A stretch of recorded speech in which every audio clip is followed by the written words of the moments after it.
Welcome everyone to my Tuesday chess stream on Twitch and lichess. This is International Master William Paschall, and we're going to bring up the board here in just a minute. Let me remove this old window capture, add a new one. Alright, bring it up. That looks better, and we're going to edit the scene and clean it up so it's big enough for us to all see. Then we're going to add the camera capture. And we're good to go. Now, I hope that the OBS decides to be cooperative today, because the last couple times it's been a little bit sensitive and I had to restart the stream. We've got, let's see, Kyrgios, Theoretical Battle, and WGM Alexandra. And Hari Shiva was like, let's go, let's go. I think Jeroen was here yesterday. I'm a little bit worried. I hope he's okay. Maybe it was a long weekend. He was here for my Sunday Simul stream, but I just want to mention my Sunday Simul stream. At the end of the stream, I was like suspicious of one of the players, this guy Franco. But looking at the game afterwards, he sent me a message. Looking at the game afterwards, I I really want to just say that I don't think that he was using any assistance, and sometimes I get a little too paranoid. So. Little shout out to him, just to let him know. It's a new account, and I didn't know. He was playing like Kramnik, I thought, but he made some mistakes. That game was totally legit. Anyway, guys, we're off to play some Blitz and Classical here today. So, Kyrgios is going to start it off. Without further ado, I'm not going to chatter too much. Welcome to my stream. We're going to play Blitz and Classical. Reminding you guys that, I'm doing this mostly for instructive purposes. It's not like I just want to play on lichess TV and be cool because I'm, good at bullet chess. I really want to, improve myself and help you guys to improve. So take your time, use your time. It's not, it's not whether you win or lose. It's how you play the game, technically. Although we like to win. Kyrgios was playing e4. Now, this seems like a new thing. Am I mistaken here? Is this a new thing? You're playing e4? It took me out in the French defense.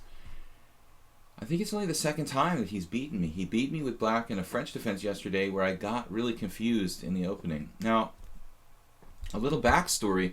On the game from yesterday, Kyrgios, you played superbly. I played badly, but that's an interesting variation. Looking at it after the fact, I guess my position was okay. The problem was that my early h4 a little bit unusual in that particular position, but I found like one Arthur Kogan game.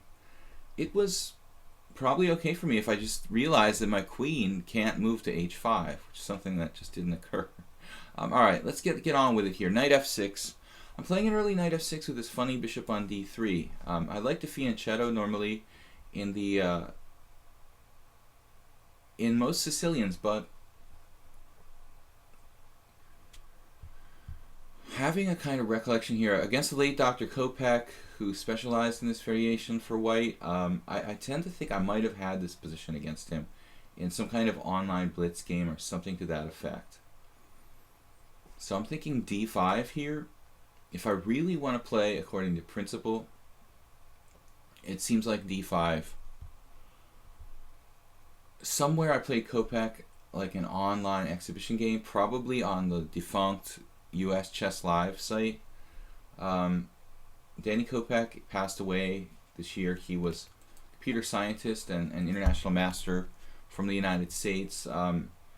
He was kind of inventor of this sort of variation with bishop on d3, although he didn't normally play it the way that Kyrgios here played it. Maybe would play like c3 first and then bishop d3. I'm not sure, but the idea, this is Kopech's idea of like bishop d3, bishop c2. Not 100% sure. I never really had a big respect for this system, and it seems like the way that Kyrgios is doing it very early here against knight c6. I think I'd be more inclined to do it against d6, which is like less aggressive, less confrontational than knight c6. But I'm not an expert. I guess you can do it against everything. However, in this position, you have to make some sort of concession. Welcome, guys. I was thinking today that we want to keep evolving and coming up with new ideas, like the Wednesday opening stream, unusual opening stream tomorrow. I was wondering what everybody thinks about, like, if I was to play like a tournament on lichess, would that be interesting? I know a lot of people do that, but just out of curiosity, I mean, is that something that the viewers would enjoy? Let me know. Should take a poll. What if Mubot will like let me do a poll? Define my Mubot features. Can't find it at the moment. Alright, gotta concentrate on the game here. He took on d5, so I think that Kopeck played e5, and that seems like the right idea to me, because now you're like in a weird sort of c3 Sicilian type position. I could take either way, but developing a piece appeals to me. I mean, knight takes d5, knight f4 is nice too, but so I think Kyrgios that Danny played e5 in this position, and I played something like knight back to d7 and then bishop b5, and we get a very strange French defense where it's like an advanced French, but your bishop's on b5, and I haven't played e6 yet. The one thing that stands out in my mind in that kind of variation, guys, if we did get there, imagine that white played like e5 here, and I played knight d7, and white played bishop b5, and then he exchanged on c6 at some point. I would take with the b pawn and have bishop a6 later on, and be able to use the bishop on a6 on the weak white squares. Interesting possibility. So now Kyrgios just ends up in a passive. It's just a passive kind of c3 Sicilian, and I can play e5, but it's a high risk, high reward kind of move. I'm going to play a solid move, bishop g4. Sure, it'd be something different. And when would you play a blitz tournament? Well, that's the other question. I mean, I'm comfortable doing the streams in the morning. It doesn't have to be a blitz tournament. It could be a classical tournament too. Either one. Not bullet. Obviously, that's not my thing. So, classical or bullet tournament, and, I mean, is it worth doing it in the morning? That's kind of the question that I'm asking, along with my original question, whether it'd be interesting if I did a tournament on the stream. Would come the, subsequent question, like, would it be worth doing it in the morning because there just aren't that many players on? Maybe the tournaments are too weak in the morning, so it wouldn't really be that useful. On the other hand, all right, even if I play a lot of 1800s, 2000 players, I don't have to play GMs for it to be instructive and interesting.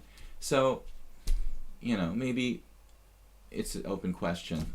There's a lot of streamers, like in the evening, doing the same kind of thing, so I don't want to be like just doing the same thing everybody else is doing, but I thought it might be something different and fun. I could do like a morning, hourly blitz tournament, or even maybe start the stream earlier at 9 o'clock and do the Eastern Classical tournament, which I noticed, was starting at 9 o'clock, CEST. VSim, what's up? Good to see you. Long time. So we were just asking, would it be interesting for me to play, play a blitz or classical tournament on the stream? I'm not really, starting at 9 would be kind of early, and it's not really ideal for everybody. So I just thought about the Eastern Classical tournament if I did it in the morning. Of course, there's an option that I could do it in the evening, maybe one evening stream. I don't know, like, for example, like Thursday night, I could do a stream. So yeah, just some getting some feedback from you guys. It's a little early and not that many people are on the stream, viewing yet. Maybe I'll ask again a little bit later when we get some more people here. Our moderator, Jeroen, has been absent yesterday and again today. Hope everything's okay, because normally he sends me a heads up when he's not going to come. Now knight a3, we have interesting tactical tries with like knight to b4, knight d4. Knight d4 is not probably going to cut it here. So knight a3 is a good move. Although I like my position in general, I'm not sure how to proceed at this point. Queen on c2, kind of exposed along the c-file. He's got the backward pawn. But, yeah, bishop f5 is interesting. Bishop f5. Bishop f5, knight h4, knight d4. For example, I'm not convinced by. So we're just going to have to play some kind of logical moves. Perfection is going by the wayside here with the move h6. Soroche's here. All right, man. Did you make it yesterday? Or am I losing? Am I getting senile? I don't think I saw you yesterday, Soroche. Oh, I made you a MooBot operator, Soroche. And like Queen a4 is a good move. Queen a4 is a good move, sir. Congratulations on your MooBot status, Soroche. You've been chosen. Maybe now what do I do? E5? The belated E5? Oh man, I hate this move. There's got to be something wrong with this move. E5. Why didn't I play E5 in the first place? You know, man. I didn't want him to play D4 and free his position. It looks like he's playing D4 and freeing his position. Maybe not. I'm concerned about my queen there. Maybe I should have played Queen H5. I like to second guess myself a lot, guys. That can be a good thing and a bad thing.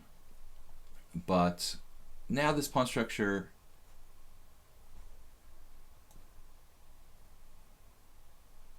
I really shouldn't trade queens here. I really should not trade queens here. Although his queen is not so bad either. Alright. You could create a 1-hour blitz tournament where you play and you would be commentating. Okay, create your own tournament. Great suggestion, Hari Shivo.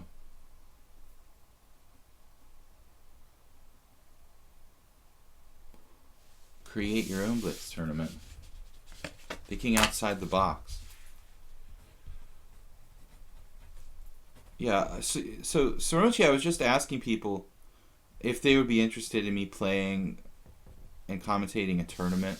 I know that it's kind of a little bit hackneyed thing that a lot of streamers play, like mostly play tournaments here and do that, but I just thought, you know, not our main thing, but maybe people would be like excited for it, you know, if I commentated playing in a tournament.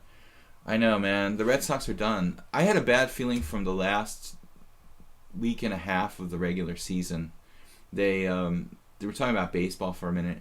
The Red Sox from Boston just done in 3 games in the playoffs, very quickly, very quietly. Yeah, it just seemed like they weren't themselves from the moment, even before they qualified for the playoffs. They started to play badly in their last series against the Yankees, and it almost felt like one of those things that happens when you're like, you basically start to celebrate too early, sort of thing. Anyway, that's over, so I'm putting it out of my mind now. We're going to put it behind us. The bearer of bad news. No, I know, man, it's not good for... Alright, I'm going to take this. This thing is... This is a lot of weaknesses in the black king side. Not so easy to exploit directly, but I think in the long run, white will have issues with the dark squares here, so it's not easy to exploit it right away. But I'm looking at these kind of squares, you know, all around here. Oops, not that one. These dark squares, and the pawn on e3. It's a very, very strong chance that those dark squares are going to be like a kind of fatal weakness for white. It could be quite good as long as they aren't hyperbullet. Yeah, we're not going to do hyperbullet, obviously. This guy DST, who comes to the stream sometimes, is a bullet player. He was like trying to encourage me to play in the hyperbullet marathon. Good thing I have an excuse not to do that. I mean, bullet is bad enough. I'm not interested in that. I want to just do something that's constructive. 5-minute chess is constructive. 3-minute is like borderline, and less than that, I think, is, as I said before, kind of like chess masturbation. Here, you know, you can argue that 2-minute chess is constructive, but not for everyone, you know. I mean, I think you really have to be thoughtful about it. What am I doing here? Alright, I'm just going to try to come up with a plan. How do I exploit these dark squares? On the king side, not so easy. You know, my dark square bishop's still bad at the moment, but we have a lot of central control. White can't really free themselves. d4 is impossible. e4 weakens the dark squares more. So we don't have to rush here. We can just kind of increase our space advantage. As I said, I think this may be his best move. But it does weaken his dark squares pretty significantly. This is even worse now around this square. And the classic pawn storm type of idea might be good for me. Not so easy to break through, though. I mean, I'll be honest here. Kyrgios has less time. He's not thrilled with his position, but I think it might be defensible. It's probably defensible for white. Of course, this is the best move. Knight h2. Though he has to watch out for certain things here. But he's got a blockade on the white squares. I think this position is holdable for white now. This was a mistake. I mean, knight g4. You should play bishop g4. And then you're probably holding the position. But after knight g4, it's an avalanche, and black is clearly better. So just the wrong knight move, the wrong piece to g4. With bishop g4, I think white is totally in that game there. We want to mobilize. Whoa.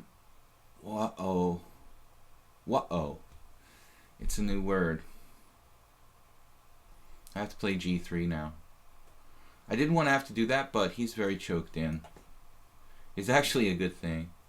White's probably getting mated or losing material here. He could have played knight g4. I don't know. It was a little bit better, maybe, to do knight g4.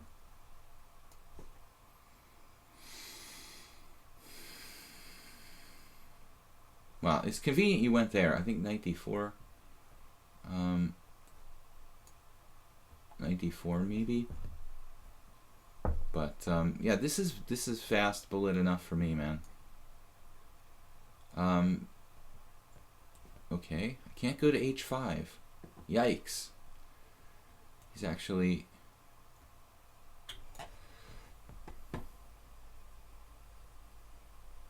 Whoa, what am I doing? Interesting blunder by me. Alright, let's be careful we don't go and lose this position now. Because we're still slightly better. But almost blundered it.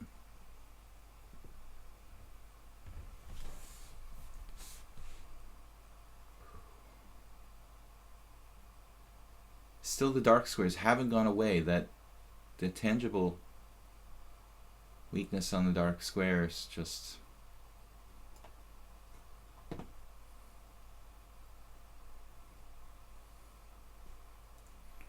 still haunting him. So at least there was a thematic result here. So the dark squares proved a fatal weakness. But very sloppy from me, especially at the end. He had less time. I should have played more cleanly. Theoretical Battle and WGM Alexandra. I wonder if they're friends. Sometimes they come at the same time to the stream. Ignored follow from somebody. Why do we ignore a follow from somebody? It's strange. Warning, ignored follow. Why did I ignore a follow? Mr. Boobot. Would be cool if you did a 1-hour super blitz or a 5-0 blitz tournament just to see how it goes the first time streaming. Yeah, maybe.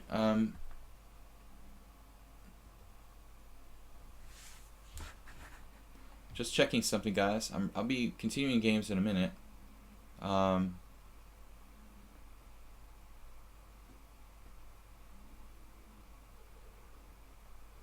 so, Highway 1001. Why am I not following Highway 1001? Ignore to follow. Strange. I don't know what that means. I have to understand the Moobot. Okay. Be nice to everybody in the chat. Let's not call everybody noobs. Even if they are noobs, we can be nice to noobs. I'm a noob. I'm an online, or I'm a broadcasting software noob. Alright. Theoretical battle. Let's play this player. It plays usually d4, I think.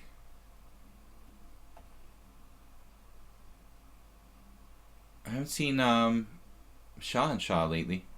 Probably show up later today. How is it? What is lichess? How is it different than chess.com? Yeah, it's like Google and Firefox. No, I mean, lichess is non-profit, man, and it's about chess. And chess.com was created to put money in the pockets of a few individuals. So they're quite different philosophically.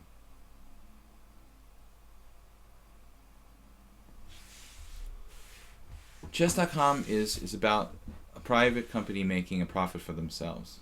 Lichess is just about chess. And for the love of chess, you know, it's a completely different, clean philosophy. Doesn't profit private individuals. It's a beautiful thing, in my opinion. That's why I'm here. Not to mention that the software is better. Maybe that's what love. That's what love. When someone who does it out of love, they do it better than someone who does it for money. You know what I mean? That can be taken the wrong way. Don't take that the wrong way, guys. But you know what I mean. Like Tybalt and the coders here, and mostly he does it himself, doing a service purely out of love. He's doing a great job programming, you know, the code and creating all the features on lichess. And I mean, you know, practically like a one-man team, he's done a much better job than chess.com. I can't stand, you know, the software of chess.com. All right, bishop e3. We're going into main line, sort of gambit line of the same-ish King's Indian.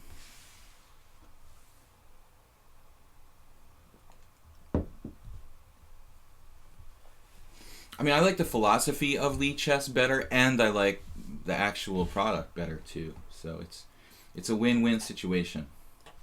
Knight to c6.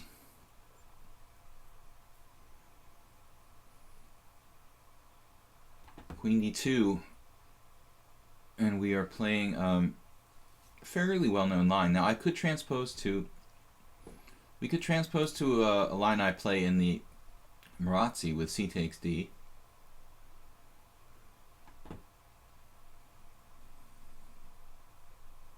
We just played f3 kind of early, but that's kind of a useful move anyway.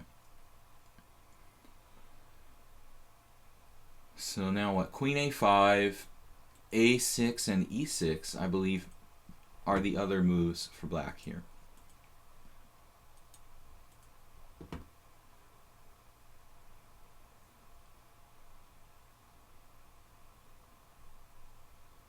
Theoretical battle only plays d4.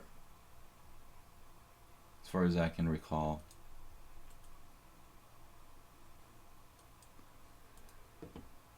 But it's an account that seems to just play me. It doesn't seem to play any other games really too much. Some bullet. It's very similar to WGM Alexandra. I almost get the feeling they were created to just play with me on my stream. Maybe I secretly created them just for entertainment value. I don't know what to play here. I'm just going to transpose. Lichess is free. You can do a lot without paying anything. There's a cheapo argument. I mean, yeah, that's obviously important if money is really tight.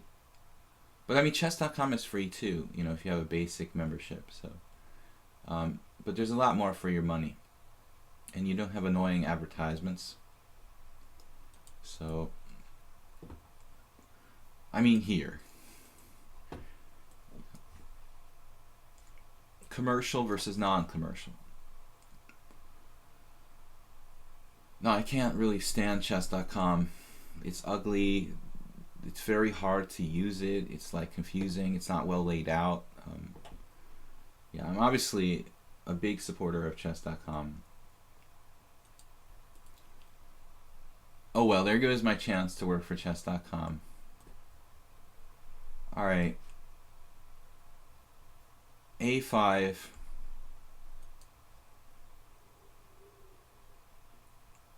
I'm a GDI.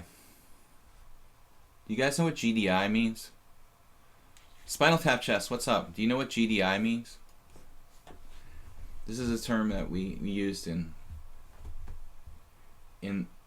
my fraternity back in the 90s. I don't know if it's still in circulation, but a GDI is a goddamn independent. Yeah, I just philosophically like the freedom of lichess. What's up, Spinal Tap Chess? International master from the Philadelphia area. What's up, crazy man? Yeah, you said you weren't going to play the Millionaire Chess Tournament. I guess that's the big thing on the chess scene at the moment. It doesn't look like such a great turnout, which I guess can be figured, you know. Having a chess tournament in Atlantic City, my original home state. You know, Atlantic City in October.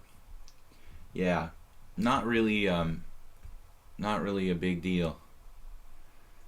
Goddamn drinking independent. But I think that Maurice. I don't understand. I mean, maybe he just wanted to have a tournament on the East Coast. But that's, you know, why choose Atlantic City? It's okay, he did it in Vegas, now Atlantic City, but Atlantic City's not really a nice place.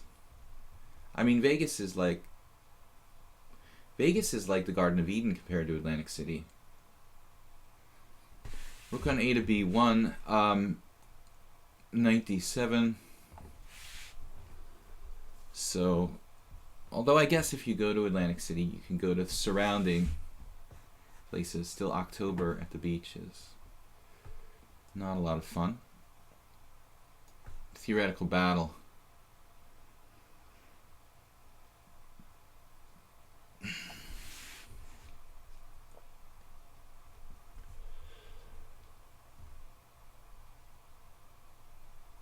Yeah, well, I don't want to just bash on chess.com. I don't really support it, you know. I support lichess, and I don't want to polarize everybody, you know, that one is good and the other is bad. If you like chess.com, that's okay. You can like chess.com. I have students who use chess.com. It's okay. But lichess is better. And is growing and will be better. So, theoretical battle here is a mysterious player. It's a d4 player, apparently.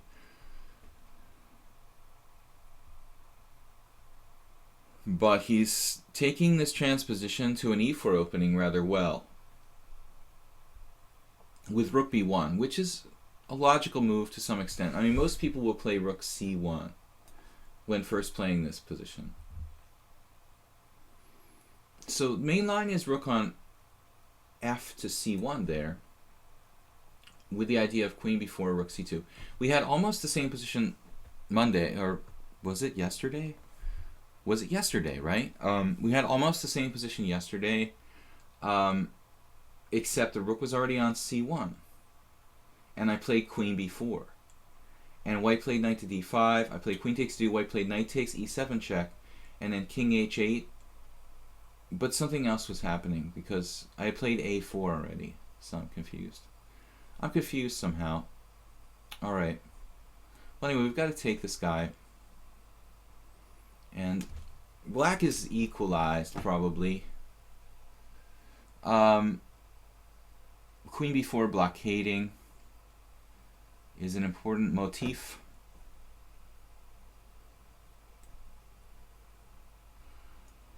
But then it's like, what do I do after that? Is a big question.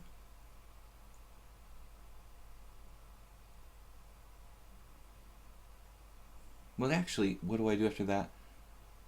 I can do rook c8 or something like that. I'm not sure the rook belongs here now. I've got to watch the e7 pawn. Actually, this is kind of an unusual capture. Mostly white recaptures with the c pawn on d5 to use like extra squares to the bishop, sometimes going to b5. So this recapture isn't as standard. I would say this recapture not as standard. Yeah, alright, queen b4. What am I doing here, though? What are we really doing? Yeah, they should have stuck with Vegas. I moved to Hungary to play chess originally. Because in those days, 12, 13 years ago, you still needed to make round-robin norms to get GM titles. So it really wasn't easy in the past until... It's still not easy to make GM norms in the United States. So it's kind of like that was my main motivation. Alright, well, I don't know. This is like about equal. We've got a blockade position, though. It's hard to play for a win for black. If white doesn't want to take any risks, it may be hard for black to really consider playing for a win. I just have to kind of hold the line here. The whole setup, not without having any breaks per se, like b5, e6. My pawn breaks are difficult to achieve, so it's kind of just holding the position. Maybe I can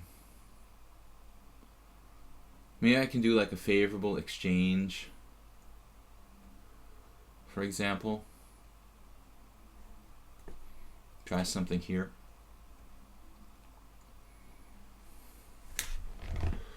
We're trying something here. I thought it was normal theory to have your pawn chain facing toward the king.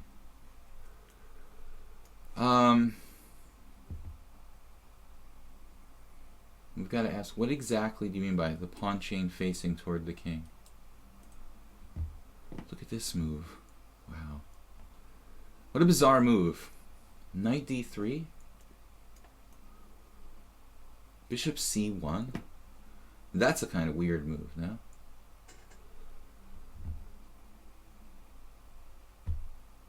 White getting a little bit fancy with the bishop c1. I don't know.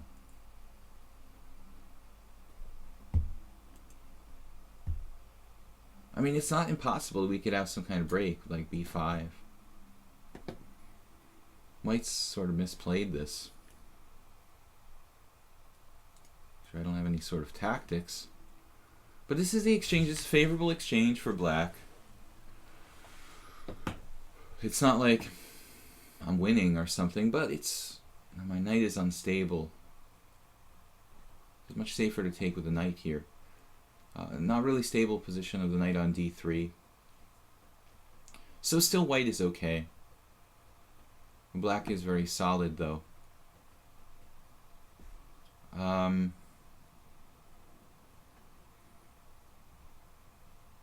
Interesting question now as to what I should do.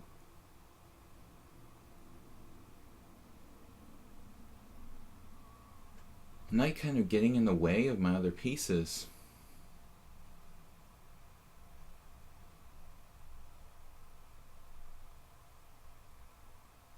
Rook a6 is interesting.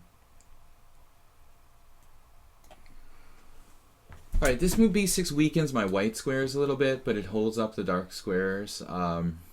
Continuing kind of policy of a fortress type play.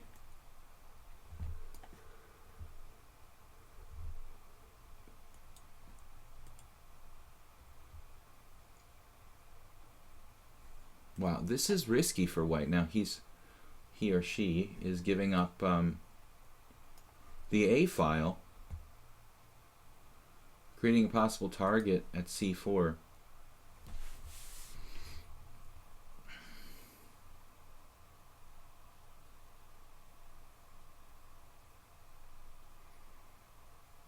Sorry guys for the banter has to stop a little bit here while I kind of focus on the game.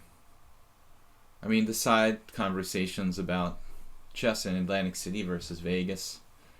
Focus.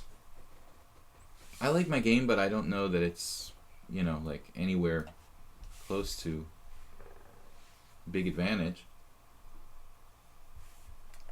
It's very solid. I must play rook a4 hanging a piece. That would be a good one. Yeah, I should really play rook a2 and get active. The a file was one, you know, one risk for white. When you play b4 and black set up for the a file, you know, is this really the right idea, you know? Do you really want to do that? Do you really want to hurt me? A lot of options here. Rook d2, rook b2. That seems logical, doesn't it?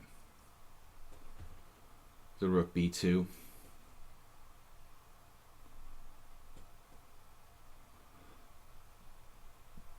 It may still be a draw, but I'd rather be black.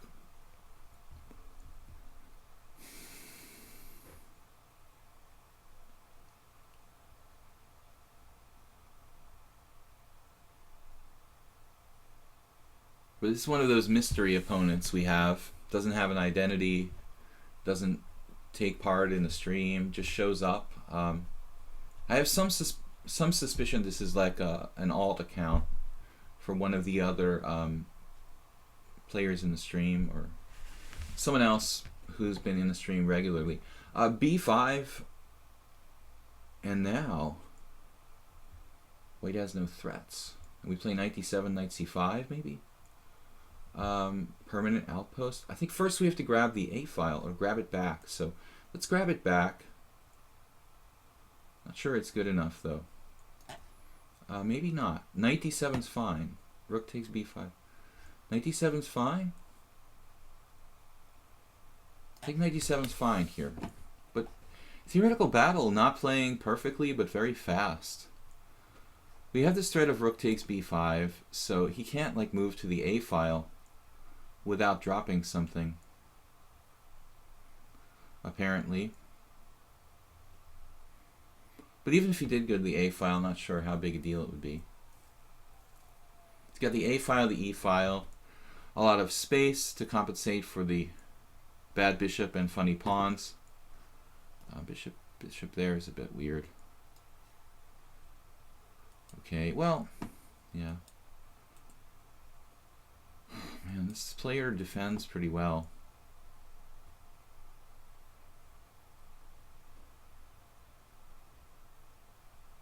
Now what, knight b3?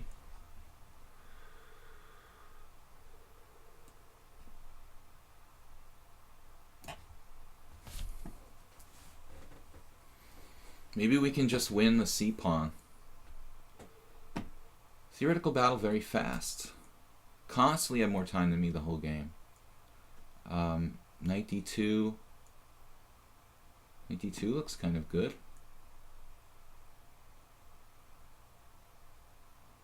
Though knight a5 is also interesting.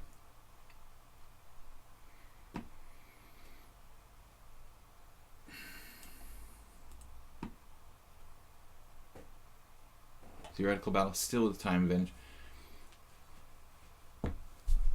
Wish everybody had an identity so I could be sure they weren't just the same players playing multiple accounts against me.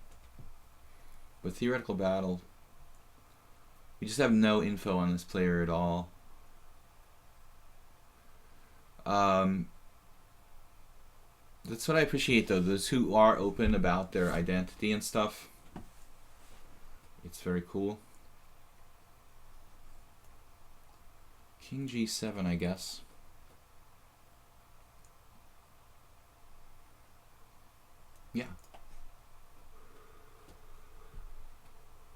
Useful move anyway. This bishop, whew.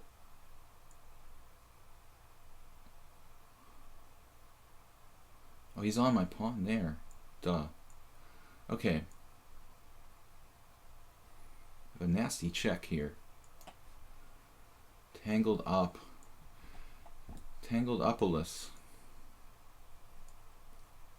Alright guys, well, this happens sometimes. This is what we try to do in these WGM Alexandra. Very much like Theoretical Battle, kind of mysterious account. Doesn't seem to play anything but bullet outside of our stream. E4. Alright. Now what are we going to do again today? We're going to play, maybe, actually, yeah, let's play E5. Resignanian says, who's next? Resignanian, Max, 123, and you. Did you drop or something? Not a lot of challengers. In the last game, you know, White had a lot of little tactical things they had to watch out for. Yeah, I wonder about these people that are anonymous. I always have... It's your prerogative to be anonymous, but I have suspicions about them being multiple counters. Bishop A4, Knight F6. I talked yesterday about my paranoid nature, and it comes up a lot. I mean, that's the problem with the internet and chess. We don't know who we're playing against, really. Castles, Bishop E7. Resignanian, like, I appreciate, he's kind of open. He's a national master from this country, and, you know, that's the way I like, you know, I think everybody should be. Let's be honest about who we are. Rook E1.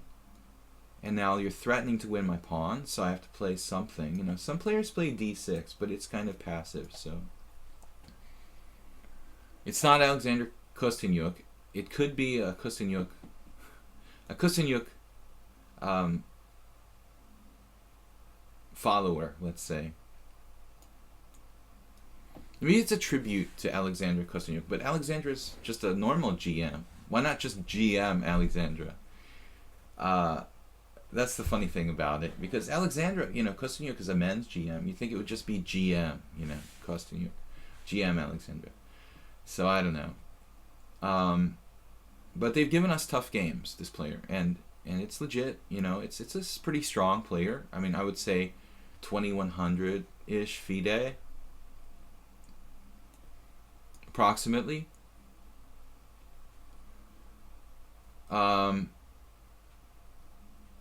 So here we go into Karpov-Zaitsev variation. I don't know the theory very well. I'd like to learn how to play the black side of the Lopez. It seems that all the world champions, you know, from Kasparov to Spassky, in that range from the 60s to the 90s, I mean, everybody played at least one side or the other of the Lopez. It's a really, really fundamentally important opening.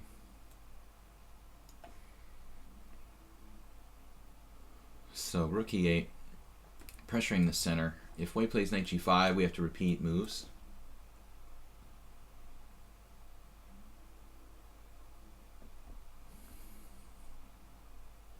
There are many ways to play the black side of the Lopez.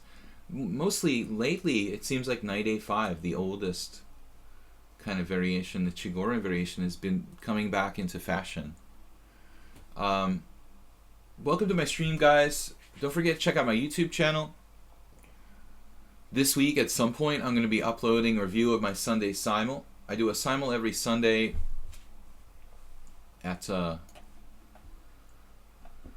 6:30 p.m. CEST.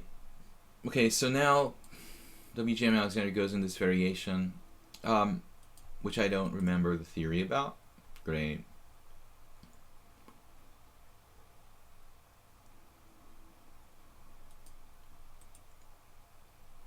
Absolutely don't remember the theory here. Takes.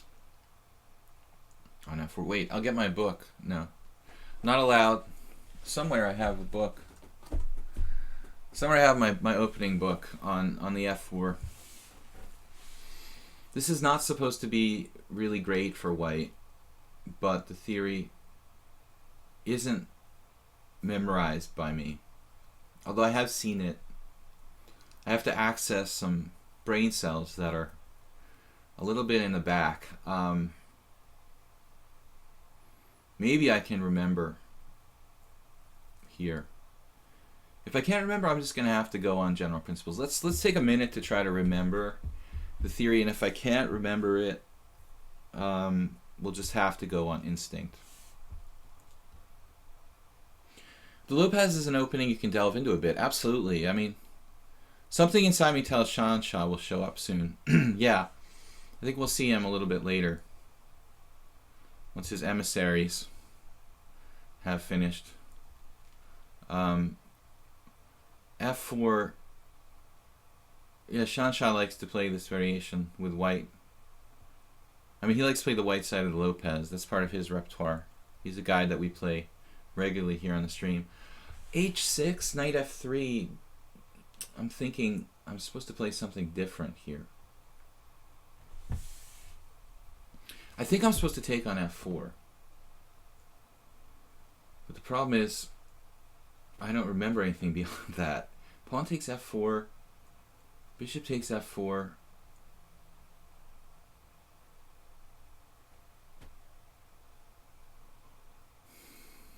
Tactically, black's supposed to be fine in this line, but I don't remember the theory now. Takes an f4. Bishop takes f4. h6. Knight f3. And then what? Seems like I'm just losing control of the center if I make kind of obvious moves here.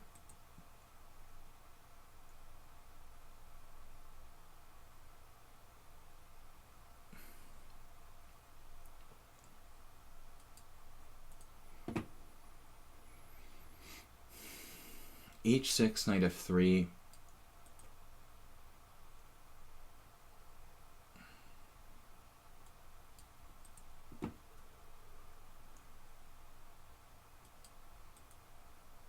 I just don't remember the theory. I know there's supposed to be a bishop on f4. I'm definitely supposed to take on f4 at some point, but I'm not sure.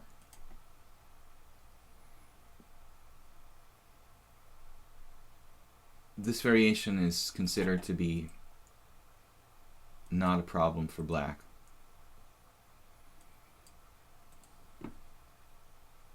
But I don't remember why. I know the bishop comes to f4. Pawn takes f4, bishop takes f4. And then what? I can't play knight h5. Knight d7's too passive. If I play h6, the knight simply goes back to f3. White seems to have a favorable kind of king's gambit sort of position. You play knight h5 there.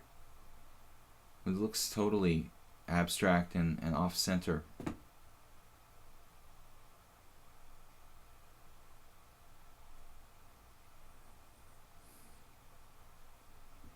Just cannot recall what I'm supposed to do. So let's default to principles, okay?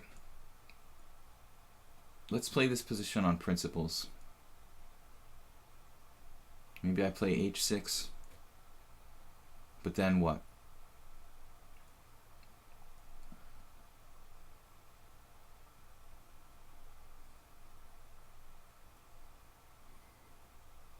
h6, knight f3, pawn takes pawn, bishop takes pawn.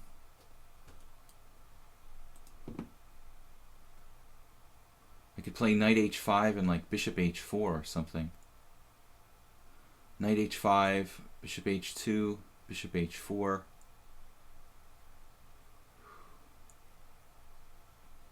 I just can't imagine how I can leave this piece on g5 here.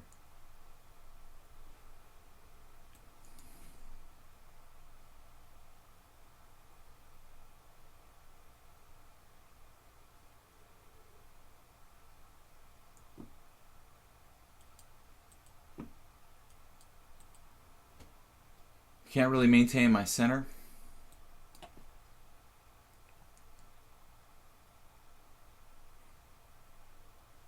Wonder about d5 here. Pawn takes pawn, knight takes, bishop takes, queen takes. It's kind of interesting.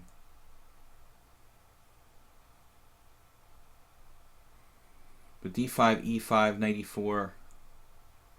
White can just challenge that. White can just challenge that, I think. Queen d7.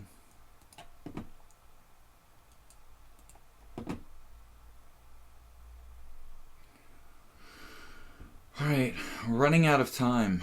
I don't recall what I'm supposed to do. I don't think this is great, but at least it's some sort of plan. Some kind of plan for black. Looks bad, though. Bishop h4 looks bad. Bishop g5 is interesting. So white just takes over.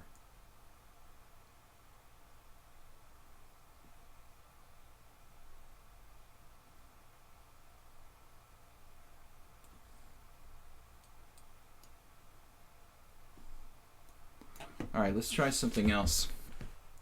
Knight's on a5 and h5. It's always good. Maybe f5 at some point. I don't know. We've got 25 seconds to the mysterious WGM Alexander's 6 minutes here.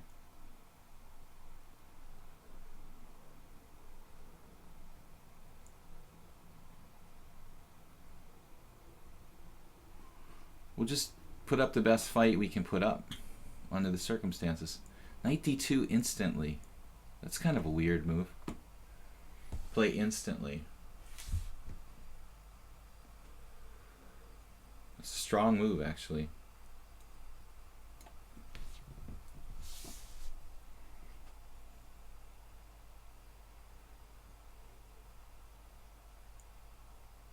Yeah, that looks like best. White is clearly better here. Actually go back. Knight's on a5 and h5. Not ideal. Our goal is to just survive.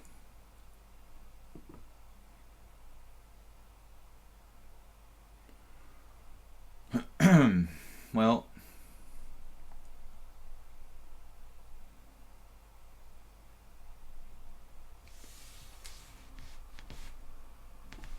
I think Saronche, what's up? You got labeled as a cheater, a youth player at your... what happened, guys?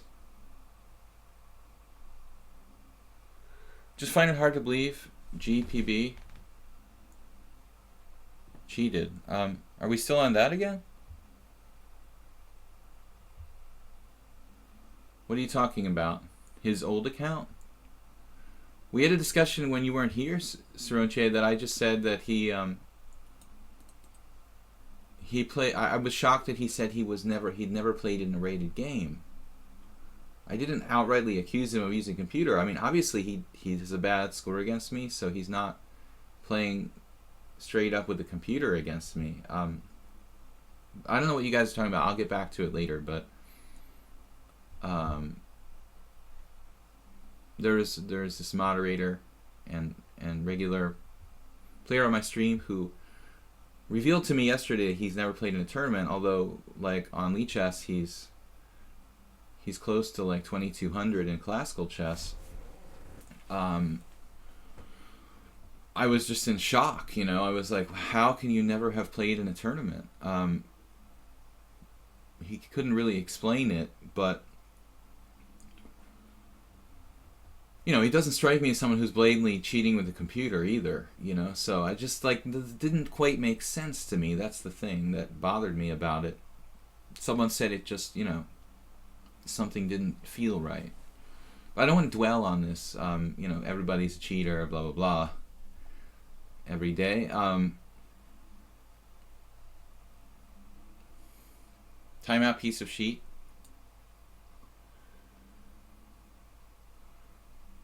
What time are you playing today? Well, we're playing everything between 5 and 8 minutes with a small increment.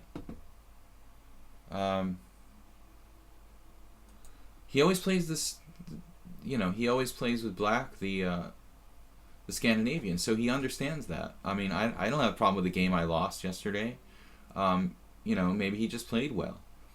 But I do have a problem with the fact that the guy's claiming that he never played a tournament game, and that's hard to believe, you know.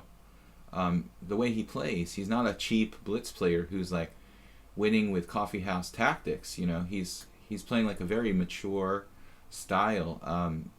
You know, if he was like flashy calculation tactics, I'd say, okay, well, you know, of course you could like never played in a tournament, just be really good at tactics. But he plays like he's kind of very positional, you know. But we don't know enough.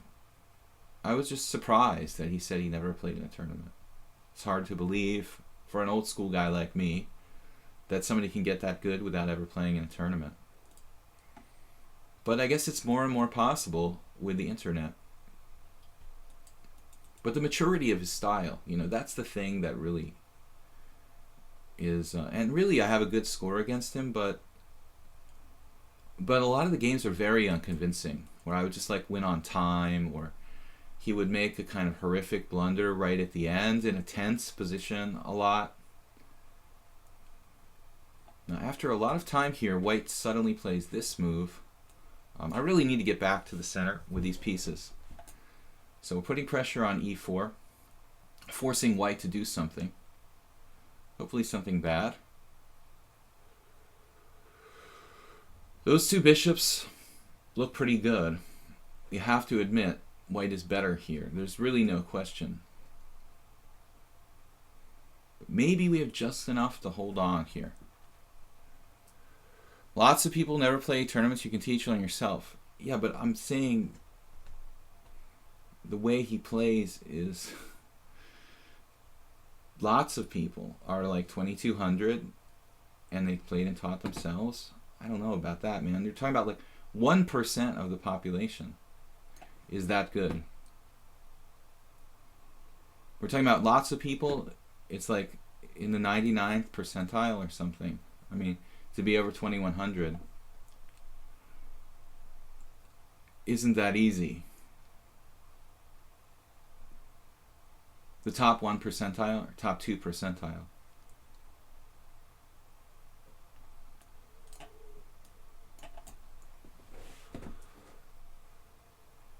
But anyway, I don't want to have an argument about it. You know, when my instinct tells me something, it tells me something. You guys can, you know. And look at this time play. WGM Alexander, you remind me of a friend of ours.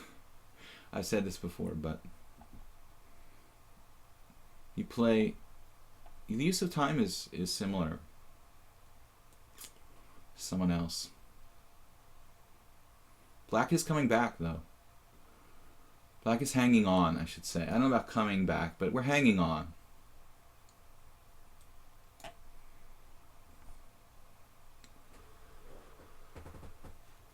We managed to kind of outplay Alexandra a little bit here, strategically.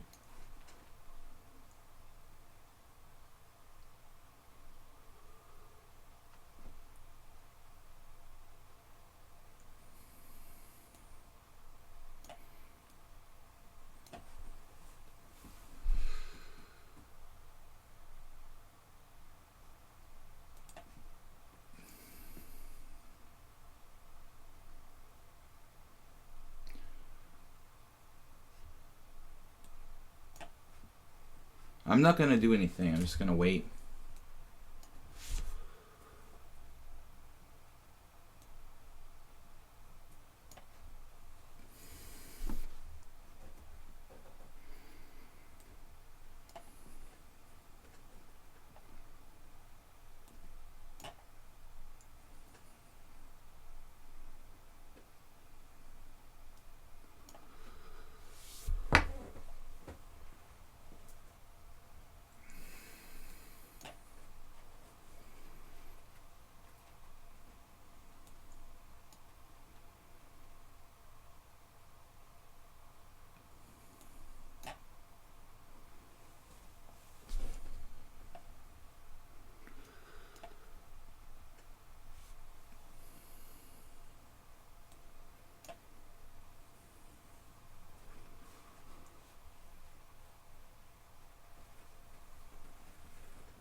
Alexander declined my draw.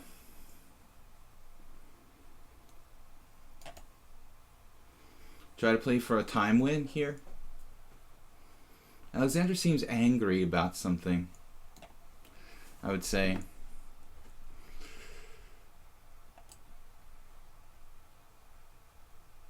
I think I know who Alexander is.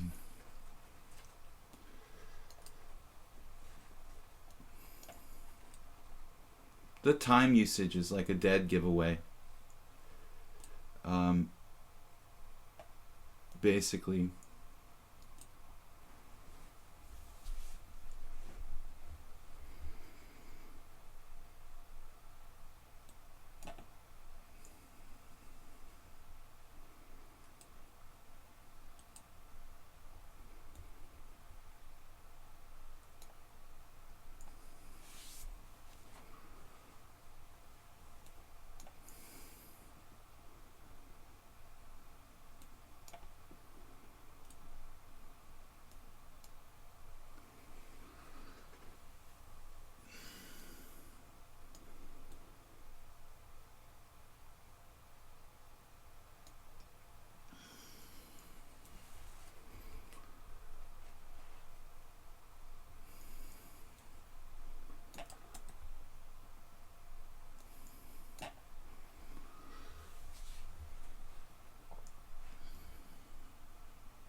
Whoa.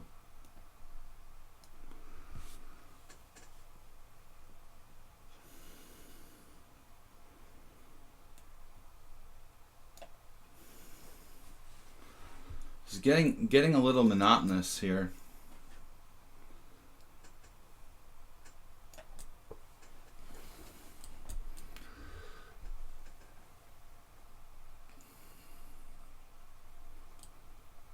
No, that was enough of that. Okay, good game. Very tough. Pretty tough for me to play like the whole game with a 3-second increment. White was very, very tough, but didn't want to draw. Okay, then I have to try to win. Yeah, Alexandra. Yeah, I don't think that it's the real Kostyuk. It's somebody who's very, very exactly like another player who's usually on my stream. The same exact kind of play, the use of increment, the style, basically. Yeah, it's pretty obvious at this point. It's a secret conspiracy. What's up, online wiki? Resignanian? Don't ask me about that. Resignanian's up next, and then Geese, piece of sheet, Andrea Peroni. Ooh, that was kind of tense, guys. I'm gonna have to commit that variation to memory because I totally screwed up the opening. I mean, it was clear advantage to white. I'm nearly lost, you know, with the knights on a5 and h5. White having the two bishops there, it was all I could do not to lose material and lose by force. A very, very stressful game. Sophia Rogers, no. I don't think so, no. Sophia Rogers arguably stronger than I mean, no, definitely. I should say definitely. That player was stronger. I mean, was the player formerly known as Sophia Rogers was master strength and blitz. I'd put them around 2200.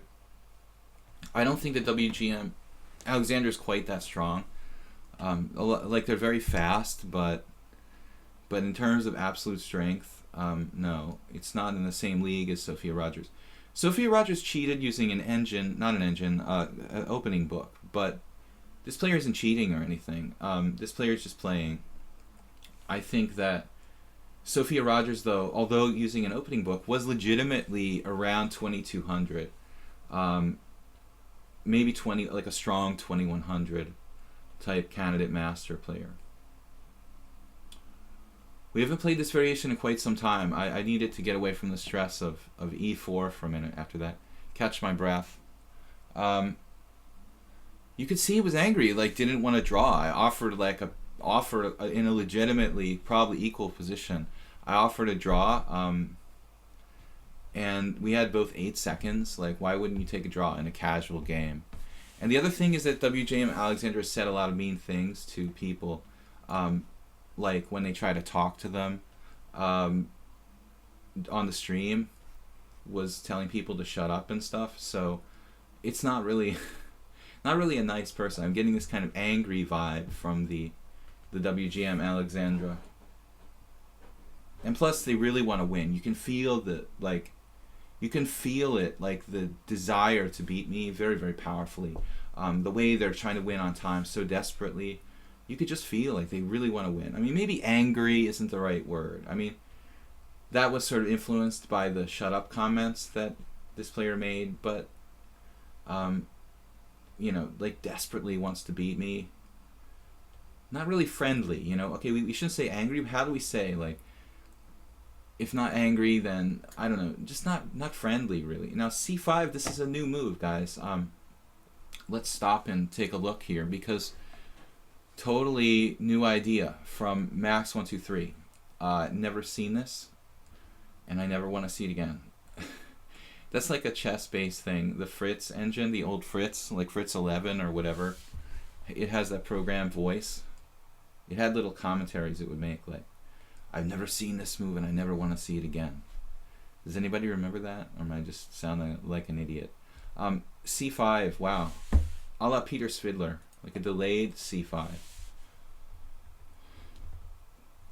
Interesting idea. Looks kind of risky.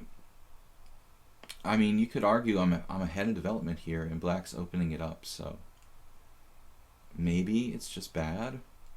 e5, knight d5, knight takes c4.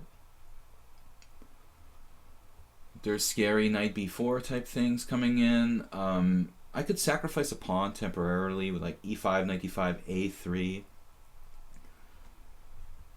Maybe c takes d4, knight takes c4 type things, and blockade on d3. Not really sure about this. In order to comprehend after e4, c5, b4, d5, you're talking about the wing gambit. If I push e5, you would push on d4. No, man. No, that's a known line. The big question is, do you play e5 or not? There's two ways to play that wing gambit. Crusader of Hope, I have decided to show up 11-11 tomorrow, so it'll be harder to predict, and we can actually really test your skills of prophecy. Bobby Richards remembers the Fritz voice. Intense is the word. Intense in a kind of almost negative way, but yeah. I want to say, intense is a good word for WGM Alexandra, but almost in a kind of negative way. I feel like they want to beat me.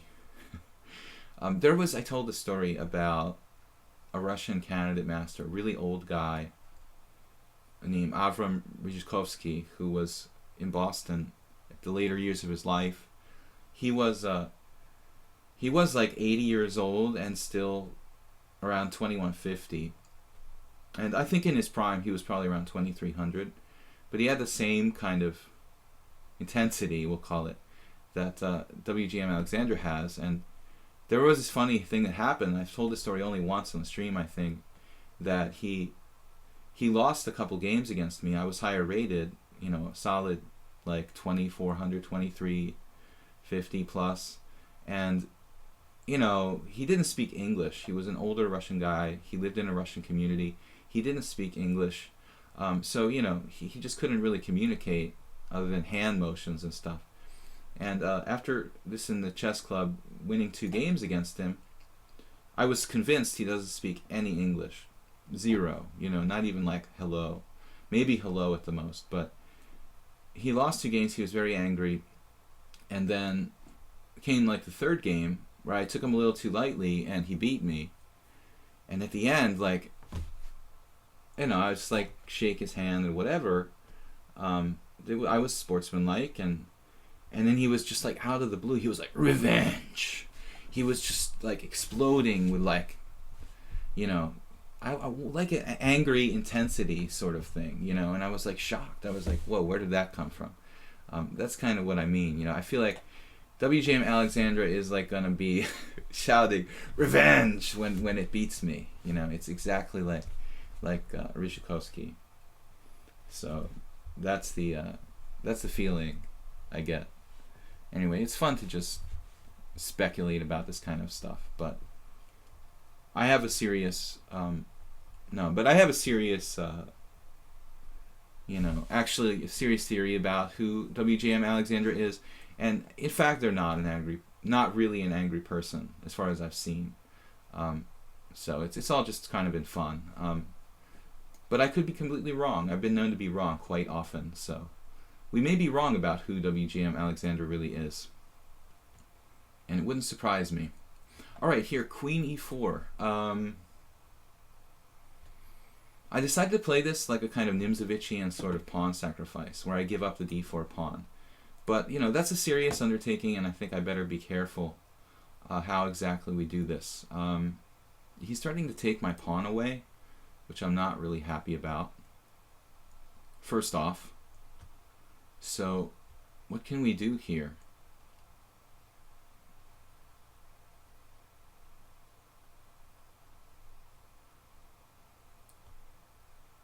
Well, again, we're drifting in this terrible time pressure. I guess developing a piece or queen e4. There's really only two moves, this or this. Queen e4 runs into knight c5, and I'm not really sure. Maybe I do have an idea there. We have to calculate pretty accurately here. Queen e4. Thanks, Mubot. Mubot strikes again. Poor WGM, but it's, yeah. You know, of course I would never,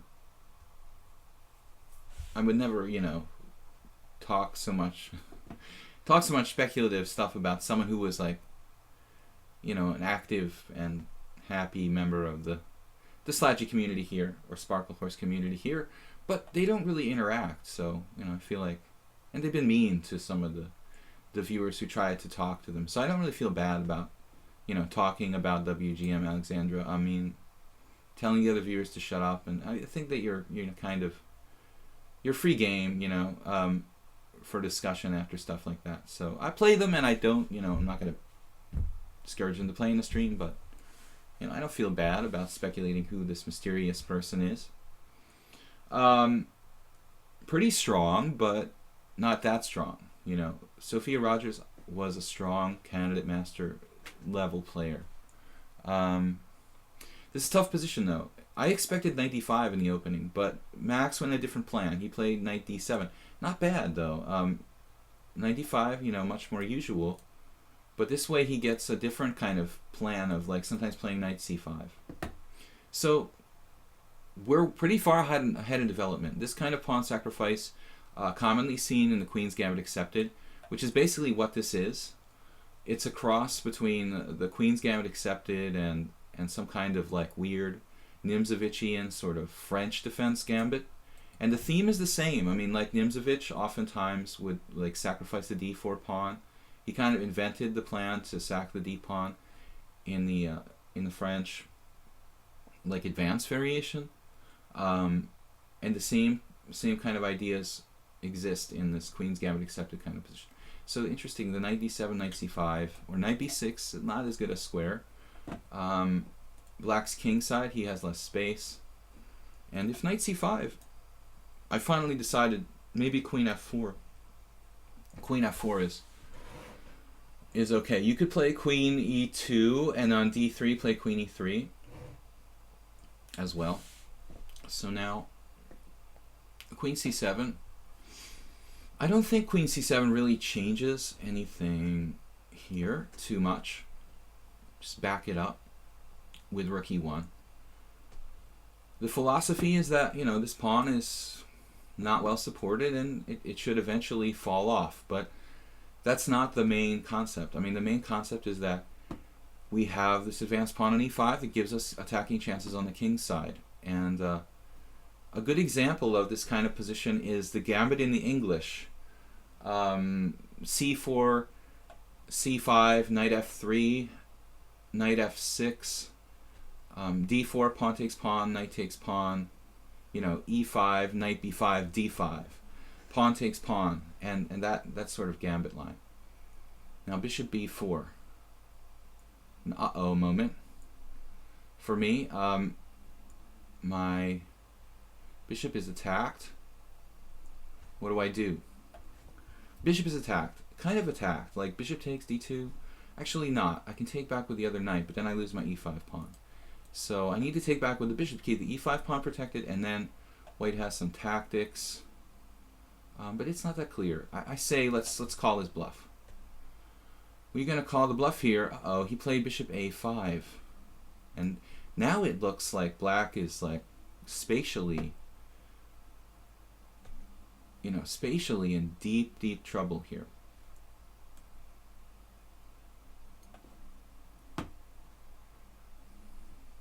We've got knight c4. We've got mate on h7. We've got rook b1 maintaining the position, which is really key. You know, I don't want to give up the... but maybe black has something here. We shall see. Very complicated. I don't know. Black's pretty far behind in development. I mean, it feels like I should have a really good game, but I may have missed something. I don't know.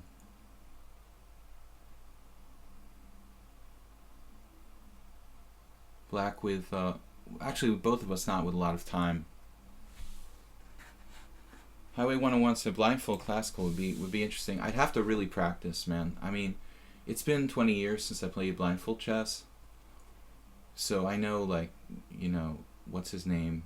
Gariev plays a lot of blindfold. He's become like a specialist. But I mean, I'm not a big expert in blindfold chess.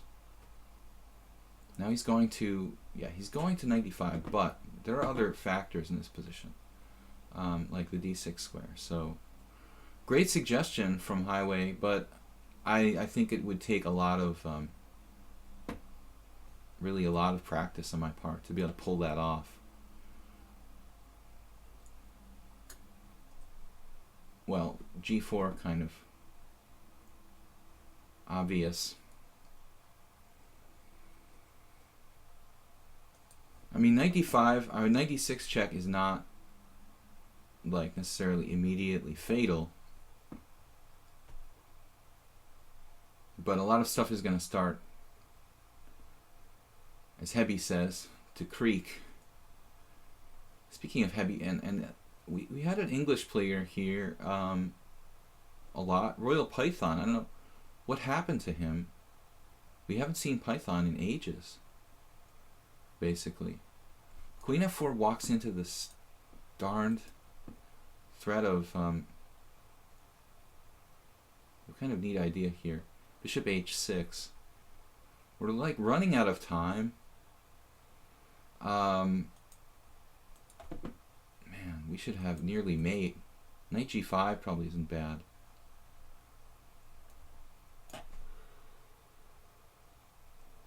So, yeah, there's some brutal threats.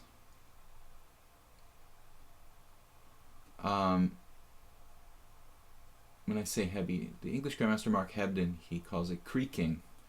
The position is like a boat that's starting to like fall apart. He's starting to creak, yes. Queen f4. That is triple attack on f7, man. That is hard to meet. I don't want to trade queens. That's one way to defend it. Man, this is not healthy for black, but still he's not immediately capitulating. Healthy or not.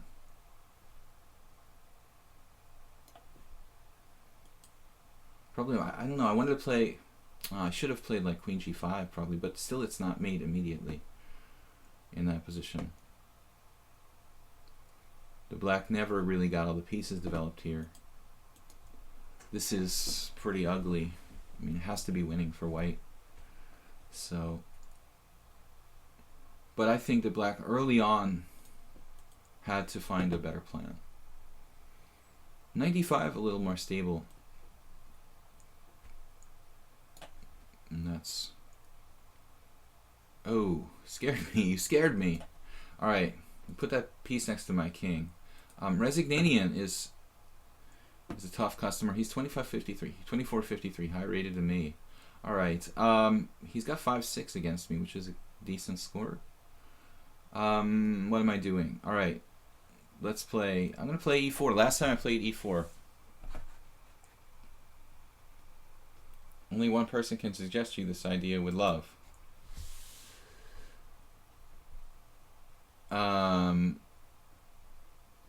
With love? Well, what kind of love are we talking about here? Just brotherly love? Or alright, knight f3. Resignanian, we had like what? Weird Sveshnikov last time. He's from Latvia. He's a national master. I don't remember. Oh yeah, I played g3. Well, honestly, that's my repertoire here. I don't really have anything else against this move order with white. I have played knight b5 in the past.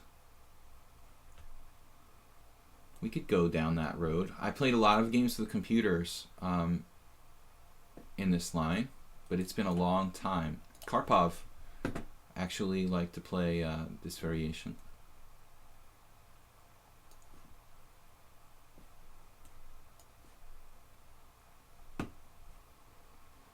Okay, where are we now?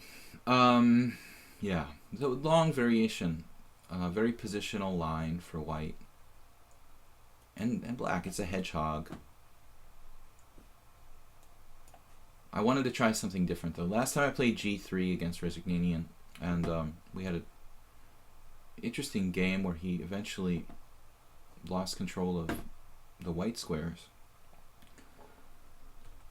This is standard so far. Bishop e3. Actually, Karpov played this line with black. If we look at chess history a little bit. So, indirect pressure on the e4 pawn. d5 is the most important square, I think, in the Sicilian, and black is doing his fair share to fight for that in this position. So I don't remember playing f3 in such a position. It looks really weak.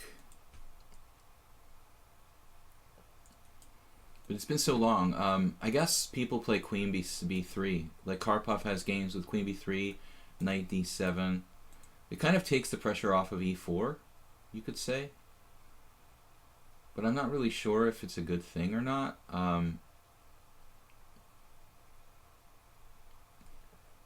Yeah, I don't know that that's a benefit for white. I'm not really sure. It does stop the pressure on e4. Do we know the name of this? I think he's probably open about it, but I don't know. You have to ask him. I don't know, maybe he had his name on his account at one point, maybe not. Maybe his name is his real name. But I'm quite sure about his credentials. Let's see. So, queen b3, yeah, this is okay. We got to get the knight back in the game. Knight c2. We could play f4, kind of risky approach. Black wants to play d5 at some point. I mean, I guess we'll try this and at least get him off my e4 pawn a little bit. Anybody can see that he has only one move. Dude, he's not listening to the stream or something. Is this some sort of pawn sacrifice? Seriously? Can you do that?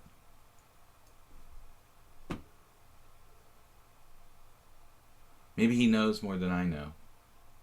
Wouldn't surprise me. But we go back to Karpov's My Best Games.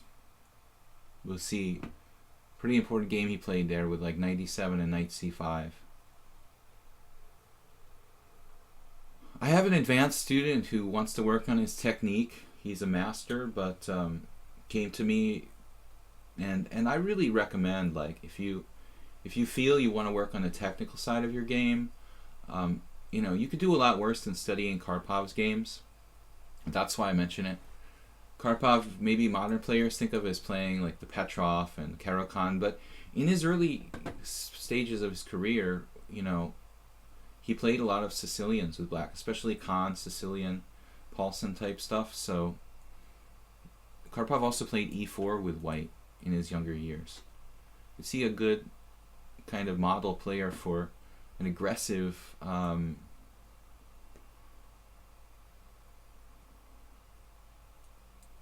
e4, but positional at the same time. So I don't know. I don't think this is some sort of planned sacrifice by black. I think that he's dropped the pawn but has some kind of natural compensation. I could be wrong. As I said earlier, I've been known to be wrong quite often. Maybe this is some obscure variation. It actually looks like he's got a concrete idea right away. I mean, pretty hard for me to hold on to this pawn. So maybe he just knows more than I do. Rook fb8. Is there anything wrong with this position? We could give the pawn back with something like...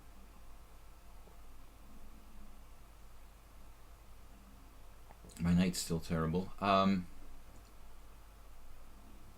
what do we do? Bishop d4, bishop takes e4. My knight is an embarrassment on a3. Bishop d4 is kind of exposed, not a great square. Looks like we're just going to have to give the pawn back. I just don't really see a better idea. Knight a4. Ooh, knight a4, bishop c6, just asking for trouble. Losing immediately. We're going to have to give the pawn back, sir, and you're welcome to it. So you can have your pawn back. And I've got to be careful I'm not worse here. Maybe it's a known sacrifice. I didn't know this, so thank you for teaching me, Mr. Rezignanian. I didn't know that you can do that. Wow, that's... Maybe I missed something, but... No, that's new to me. I haven't followed the theory in this line at all, though, so I'm not surprised if this is a stock sacrifice. Wow, I thought you just hung a pawn on b6. But we learn something new every day. Hi, Paris with a C. Do we know the end name of this enemy? We asked that already. All right, it's a form of Marazzi. Yes, it is a kind of Marazzi. Marazzi.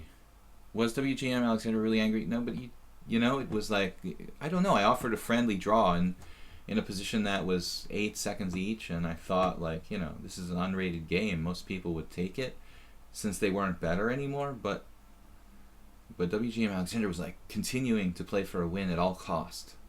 That's why I said angry. I mean, it was kind of like, well, you lost your advantage and we both have no time left. So let's just, again, Dr. Kopeck comes to mind. Offer them a sensible way out. I had this game against Nick DeFermian one time where we had a queen ending, where he had a queen and pawn and king, and I had queen and king. And it was like a knight pawn or something. It was a win, but we both had like less than 2 minutes left on an analog clock in a complicated position. And basically, Nick was like 2,600. I mean, he's a strong GM at that time, especially, and he wanted to win, but it was like, he couldn't find a way to break through, or to do the ending, couldn't find a way to, technique the ending or whatever, and he was having trouble. And when his flag got down to like 45 seconds, I was like, okay, I'm going to offer a draw here because, this is not a digital clock. We don't have increment, and anything could happen now. So I just offered him a draw. He had like 45 seconds and I had like a minute and a half, and he was having trouble making progress. So, rather than turn into like a clock smashing contest or something, and he was like, shut up. This is what he told me. He shouted really loudly, like, shut up, And then 45 seconds later, he lost on time. And as a result of that, he like didn't qualify for the U.S. Olympiad team. So, sometimes, what is it? Discretion is the better part of valor. That's what they say. This is disappointing. Are we worse or are we equal? That's the only question here. Although we would have theoretically a chance to. We have this move which is fortunate. Knight c4. We do have the queenside majority, and we're lucky we have knight c4 because like any other move pretty much loses because of the queen on the file. So again, I just kind of offered WGM Alexander a draw, not because I was begging for a draw and I was worse. It was equal at that point, and we both had 8 seconds left, so I don't really understand why it's so important to like win on time when it's 8 seconds each in a approximately equal position. That seems like a kind of angry thing to do, like a defer me and telling me to shut up. I'm sorry, man. You got down to like 40 seconds with a winning position, but that's hard to win. Queen and pawn against queen. You have to have perfect technique. So Kopech said I offered him a sensible way out, and later Nick apologized for telling me to shut up, and later on we became friends, so it all worked out in the end. But he was stressed about the tournament, and so I never really held it against him. I was kind of jokingly told the story to people, but I never held a grudge. He was obviously under a lot of pressure to win that game, and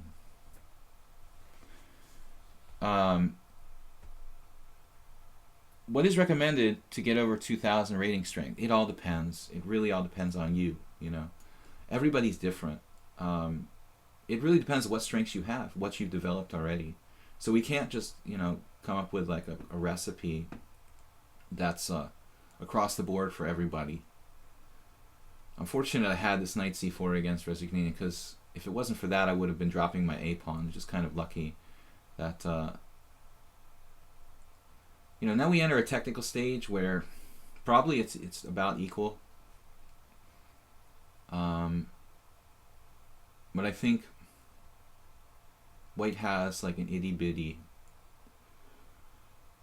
advantage because of the queenside majority. I have a passed pawn, so,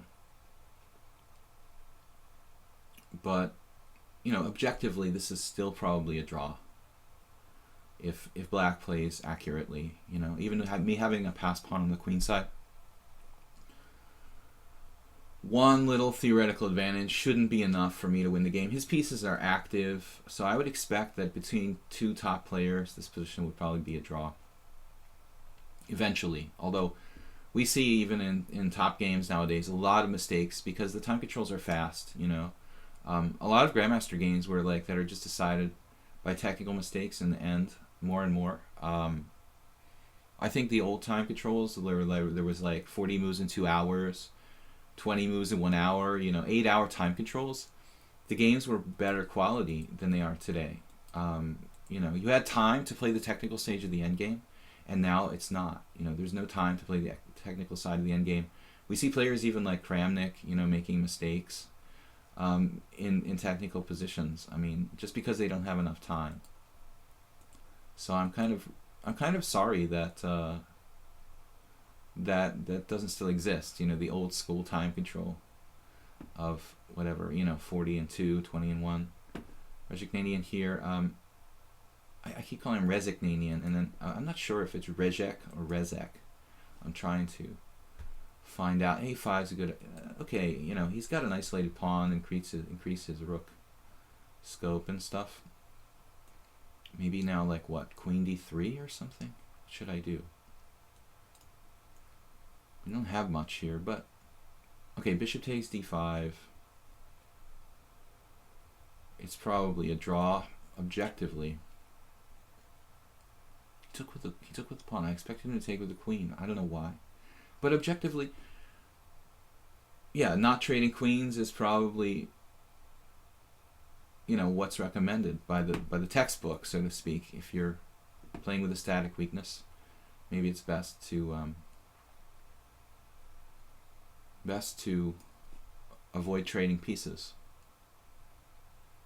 He got himself kind of low on time, but he's pretty fast, so we're not going to write him off. Not going to write him off on the clock now. I have some kingside questions about my position. I don't really want to play g3 and like weaken my kingside more, so I have to be a little bit thoughtful, you know, how I do this exactly. Pawn takes pawn. Rook d2, I was thinking.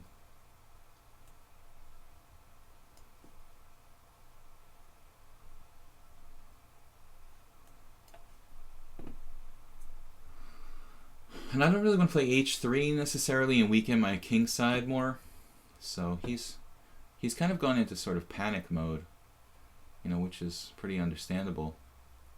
Although he has a check there. Maybe I shouldn't do that. Just bring pressure to bear on d5. Take on a4.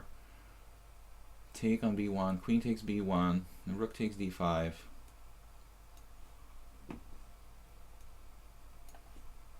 We sniped a pawn, looks like. But maybe it's not enough. I don't know.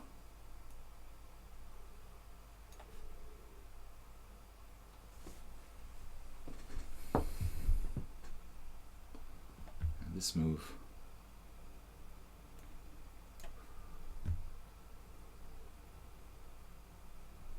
It's going to be hard to argue with this. And what am I doing? Rook e7 here?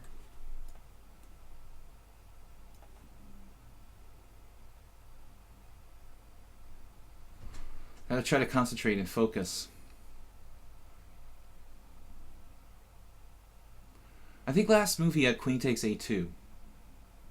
But I might have had a trick, rook e8 check. Ah, rook e8 check would have won for me. So that was my trick. Mutual tactics.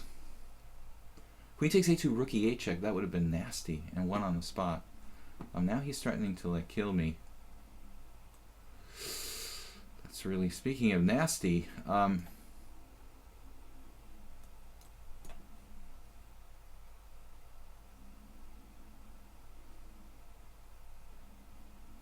Yeah, I don't think this is going to be possible to win this. You could play queen b3. Rook here, take. I don't know, man. This is hard enough. This is like kind of the same argument I had against the Fermian that, I mean, alright. I don't know why he wouldn't repeat there. Now I can play maybe queen b3. Try to make progress. So he declined to draw, essentially. We should try to win. With the a pawn, it's hard to make progress, though. It's really hard to use that pawn. Queen d4.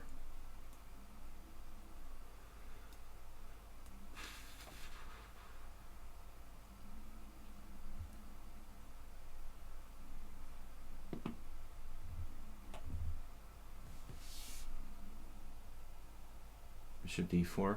I have tactical trick.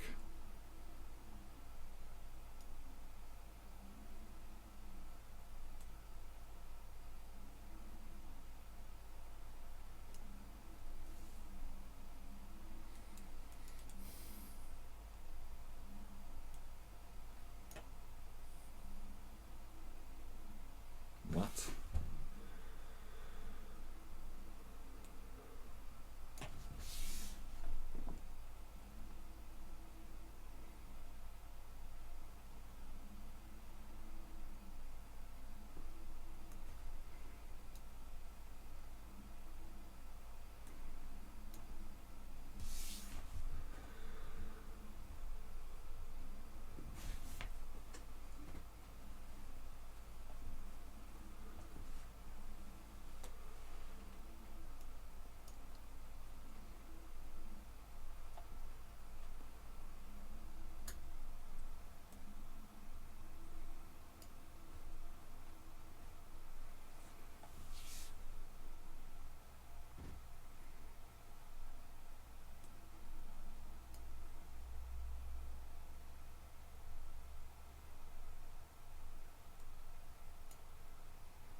Yeah, this is a draw. I don't know. I mean, I was better, but it's too hard to win with this time control and an A pawn.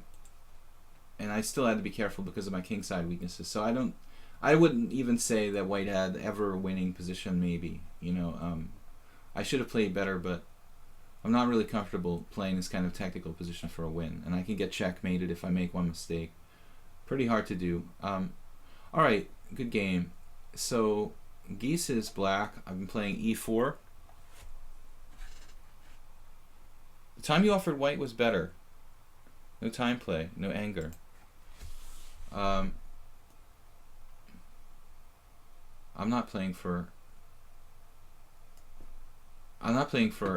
angry time wins, but I don't think I was ever winning. You know, even a pawn up. An a pawn is a very difficult pawn to convert. My king side is somewhat weakened.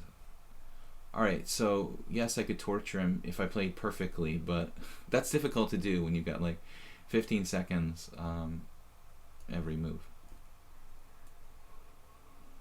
The kingside structure is difficult for white to play. With the weakness f3, I don't really want to play g3. I don't really want to play h3. I have to constantly watch out for tactical problems. Okay, Geese has played some weird lines. Knight g4. Now he's going back to a5, and we had this once before. Last week. This is Tal Larsen, an older game from like the 70s, or maybe 80s, 70s, late 70s, I want to say. A5, I don't see anything wrong with this. I mean, I play the accelerated dragon, and I never thought about using. Well, actually, it's not yet what I wanted to show you. This is the Oigel variation. Okay, he played a5. Actually, this is normal. He played a different move order last time. So I'm telling you guys like fibs and stuff. I'm telling you guys this is not Tal Larsen. It may be another Tal Larsen, but actually the move order was different. I'm sorry. So last time he played d6, h3, a5. And that's the Tal Larsen move order. a5 right away, this is theory. There's several moves for white. Castles, f3 are very sharp, and then a4, which is like kind of the safest move for white.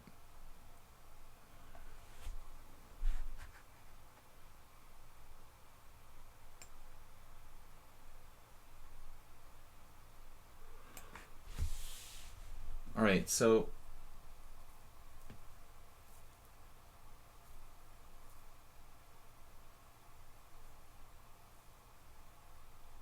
d5 here. I didn't know that you could do that.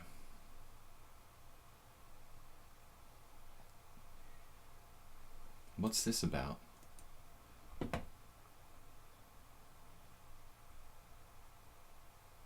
d5 in this position? Really? This is like something that Emery Tate would do. Emery also passed away last year. Tate liked to play the accelerated dragon sometimes too.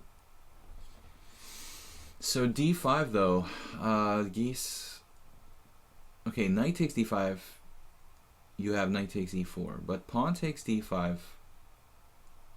The idea would be knight to b4, and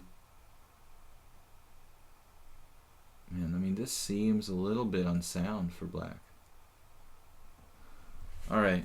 We could also play knight takes c6, but I don't think that's... Well, knight takes c6, b takes c6, pawn takes d5.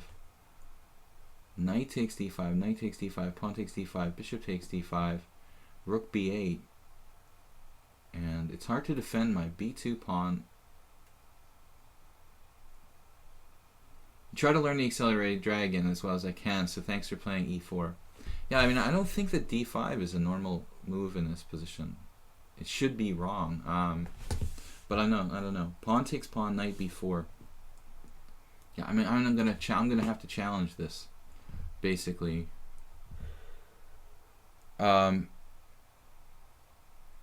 Wow, we've got enough viewers today. Yesterday was a little slow. I think Mondays tend to be kind of like nobody wants to like get out of bed on Monday. But it's cool that we've got enough players watching today.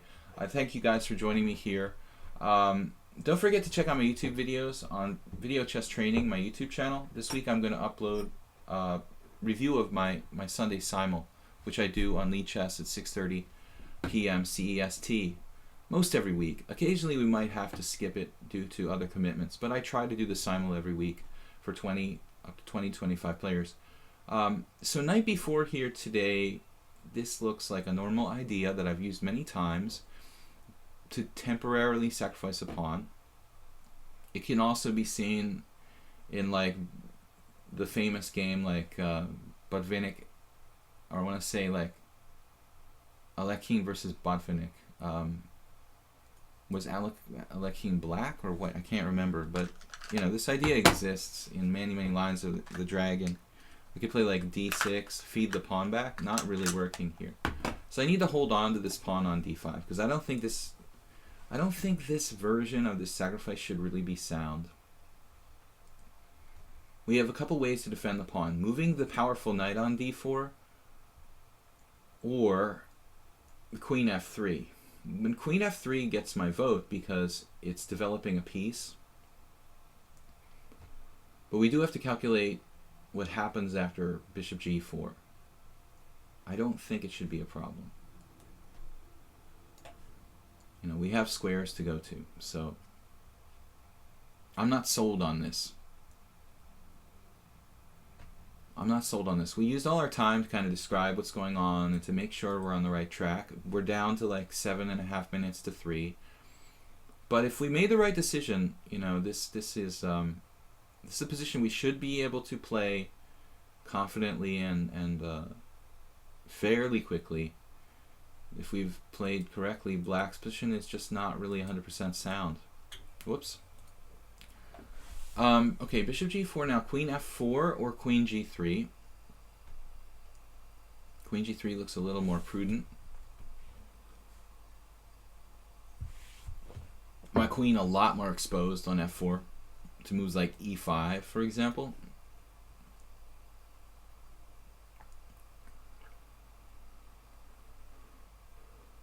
And I basically calculated like as far as like queen d7, h3. You know, and I don't really see this as okay for black.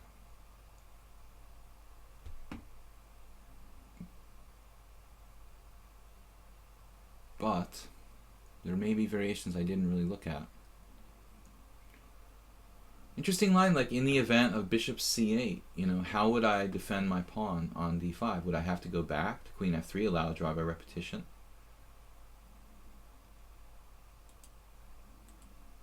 I don't think I should be giving him ideas, you know, now that he's got a more than 2-1 time lead.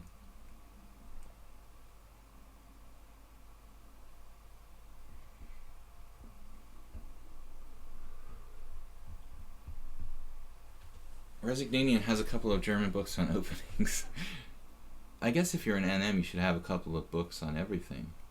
My theory, anyway, is that people should have some tournament experience and a little bit of study, but apparently like everybody can like get to 2200 without playing in tournaments and without studying. That's the new trend.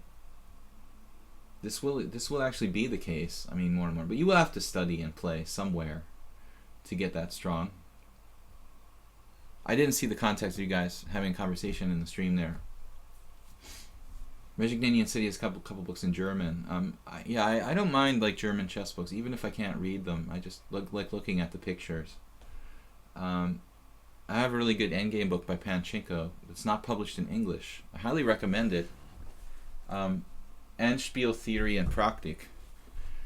It's not published in English. It's very strange. Actually, it's a Hungarian publishing house, I think, which is kind of fairly lame, but strange that it's such a good book as the Panchenko Endgame book wouldn't be translated to English. I could be wrong though. Maybe it exists in English. So Geese here, I mean, you could take on d5, take on d5, take on d5, queen takes d5, queen takes g4. Actually quite a bit of calculation. But if you take on d5, I can just trade once and then take on g4. So finally he played queen d7.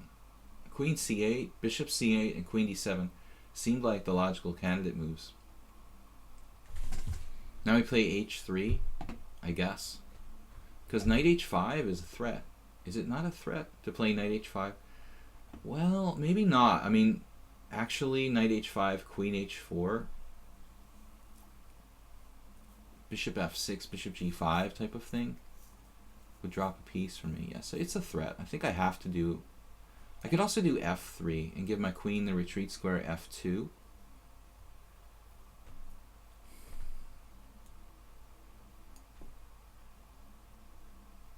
I don't have too much time to worry about the niceties of f3 and h3. h3 is a more usual move in this opening for white. Now, I do have some ideas.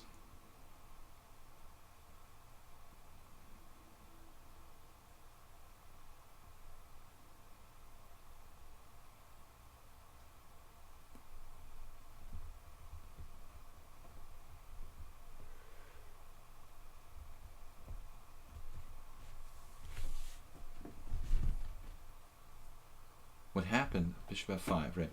So now, the obvious thing would be to take the bishop on f5 and play rook d1, but then I'm dropping c2.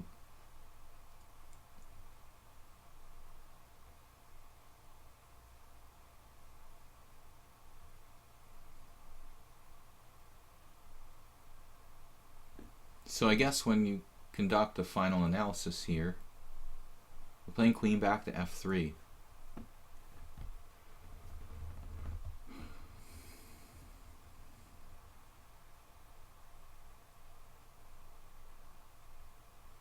c2 is held. Whoops. c2, defended twice, attacked twice.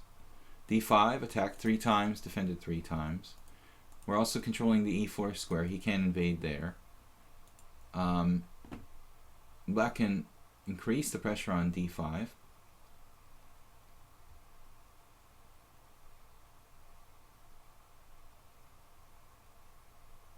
But we can chop the bishop on f5 now with kind of immunity, I think. I didn't really want to take with the knight immediately because of queen takes f5 and it's awkward to protect c2. I can't play queen f3 without allowing my pawn structure to get smashed. I could have played that. I mean, knight takes f5, queen takes f5, queen f3, queen takes f3, pawn takes f3, and been up a pawn. But my pawn structure, you know, I kind of wanted to preserve, so... Actually, that variation didn't work. Knight takes f5, queen takes f5, queen f3, knight takes c2 check. I just remembered. That's a much, much more serious problem than my pawn structure. Okay, so this sort of seems... I mean, if I want to hold this pawn on d5, this seems forced. But I like white. I don't see what black has here. His move order, you know, it should be dubious. Now on the surface, g4 wins a piece. He could sacrifice a piece, maybe. Knight takes f5 is not bad either. Like knight takes f5 and then rook d1 next, or even castle. So white has a plethora of possibilities. If I do the g4, knight takes g4, pawn takes g4, queen takes queen g2, bishop takes g4, queen g2.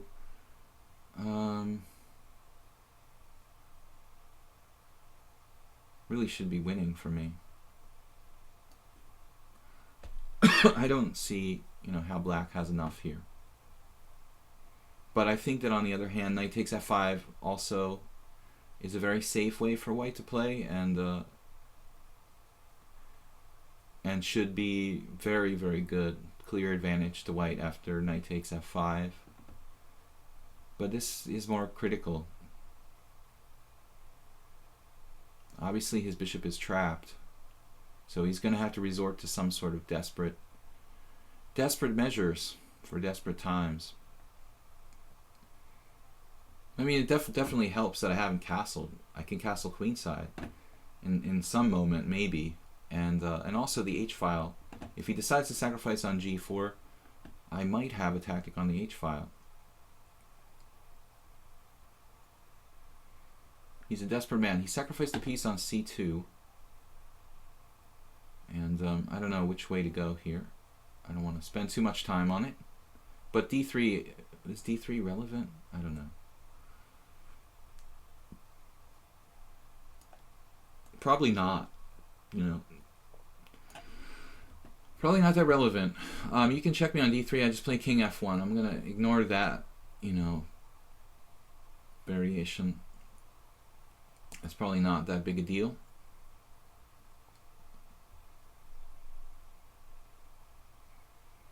He just played knight takes c2. So he's going to get some pawnage here. Looks like.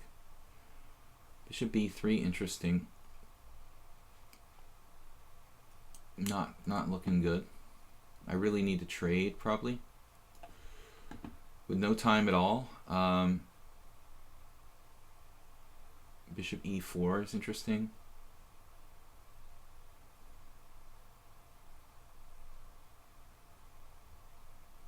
This ending, a clear piece up. Yeah, I'm up a piece for a pawn. He might have a few tricks.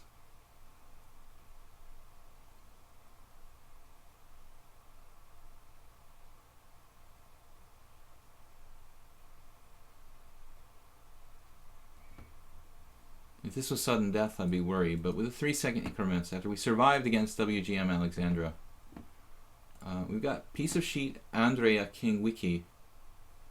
I'm not thinking we're going to get past those guys. Bishop e4. Or just trade.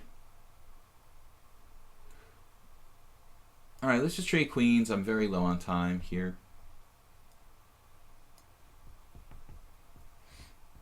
And this is not really sacrificing a pawn because I have rook b1. Just an exchange of pawns. I'm up a piece for a pawn. At the end of the day,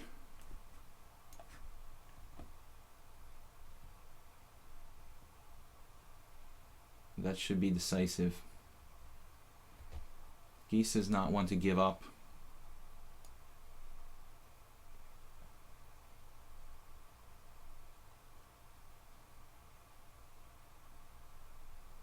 Kind of short of squares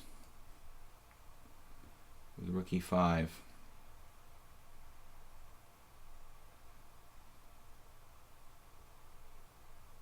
Yeah, I thought you'd see the light. Thought you'd see things my way. Wow. Slice them up.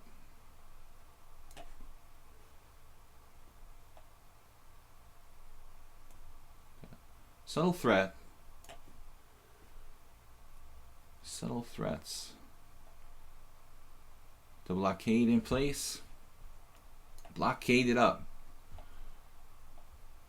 And we got the passed pawn. This is sort of sadistic. That's a good move. Except for the fact that I have bishop a3. You do have a defense to that, though, I admit. The most sadistic way to win this is this. I like my chances here. Stalemate is inevitable. I'm mean when I win, but in a nice way.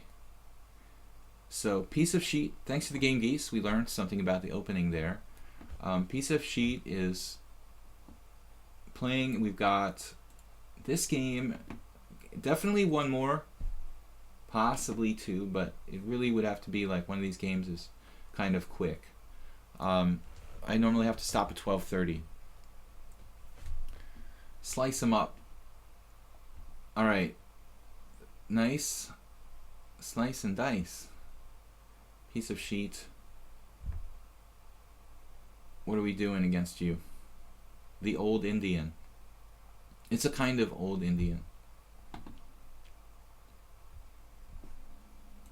I like to play this from time to time. Was a favorite of the great Nezhmedinov.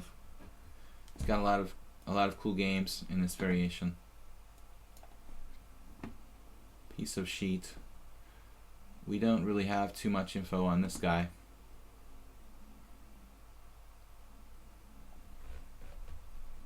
Next time you'll have to face the Accelerated Dragon version 10.17. Crusader of Hope. Thank you, man. Okay, so bishop b4 is tempting, but I'm more interested in getting a good square for my king at c7. e4 is probably a serious positional mistake. Although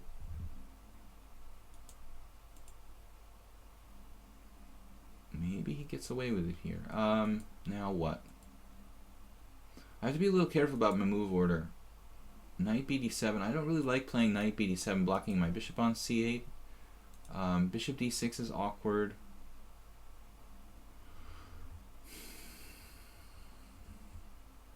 He has also knight g5, so I may have to abandon the plan of playing like king c7 in some lines to play king e8 or bishop e6. But I can't play bishop e6 as long as he's got... yeah, we may just have to suck it up and play like knight bd7, and you know, this is not an ideal formation for black. Now bishop e3. Excuse me. So bishop b4, castles queenside, bishop takes c3, pawn takes c3. You could play like a Nimzo. I don't really like bishop e3 though. Knight g4 looks kind of strong here. Not certain though. Are we just kind of going in circles if I play like knight g4? Well, it's interesting. You know, we'll leave it at that. It's interesting. Okay, an original position. I don't think this is... I'm not sure this has ever really been played. I'm a little bit unsure if my move order was inaccurate or not. Bishop g5. And then we have a choice between either f6 or bishop e7. I think you've got to argue for f6 here.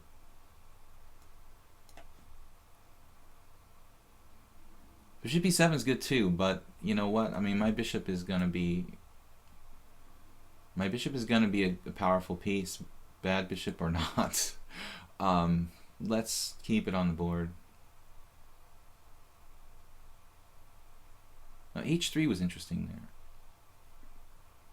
So now we're again looking at bishop b4 in a different light now. But I think king c7 seems like a prudent move.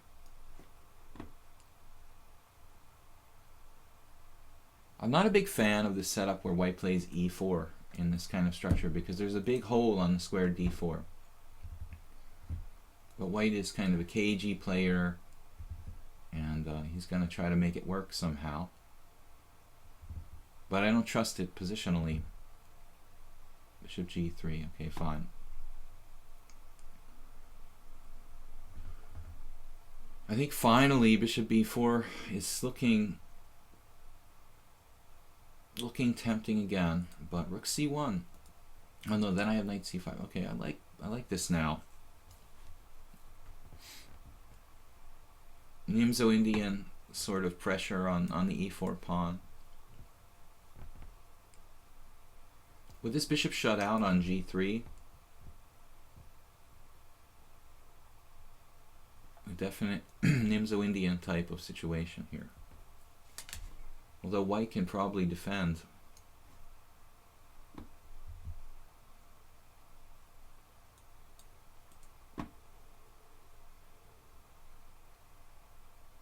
Yeah, this is very, very Nimzo. I played knight c5 now. White just blundered with a3. I mean, you have to play knight to d2, and I don't really see anything. I don't really see anything terrible about it. Unless white's planning on sacrificing a piece. Don't think so. Yeah, this was just a blunder by piece of sheet who's playing too fast. So white is lost. So that's a really bad blunder. I mean, you had time and you need to play knight d2. You know, it's the only move. And it's a strong move, though, because you secure the e4. You know, you might get your f4 break to try to open up your bishop against my king on c7. Or you might simply be able to play f3 and get the bishop back in the game by f2.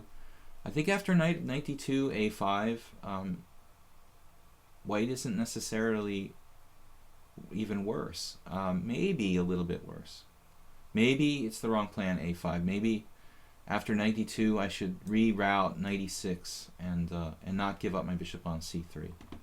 It's a tough position, and I don't want to say white's clearly worse there. Now rook b3. This knight on h6 is pretty sad, obviously.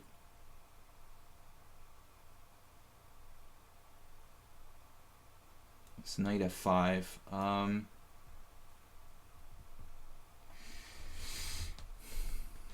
Bishop e6 should be considered. Just simply developing. You know, I mean, there's an argument that knight f5 just kind of forces white to make the right move, in a sense. I like to, you know, I like not to make things easy for my opponents, so I think our knight gets in the game no matter what. We can put pressure on c4 without, like, you know, telegraphing obvious moves to the opponent. But maybe it was better to play knight f5, get the piece in the game. I don't know. I could have played knight f5, king f2, rook a d8, and then just knight d4 and transpose to a, with knight d4 trading knights, transpose to an ending where I'm just up a pawn.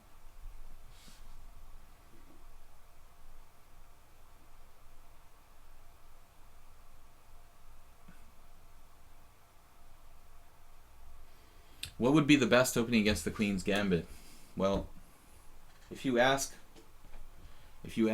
modern opening theory statistically, I would no doubt say the Slav. Black plays the Slav more than any other defense in the last, like, 25 years. It seems to me. I mean, there's almost no way I'm wrong on this count.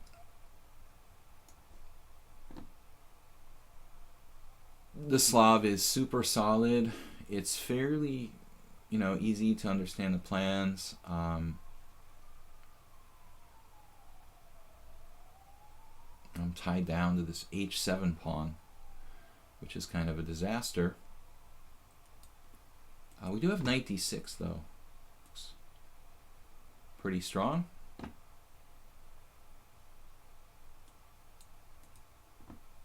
Some maneuvers, you know.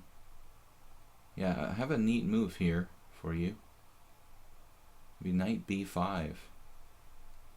Maneuvering.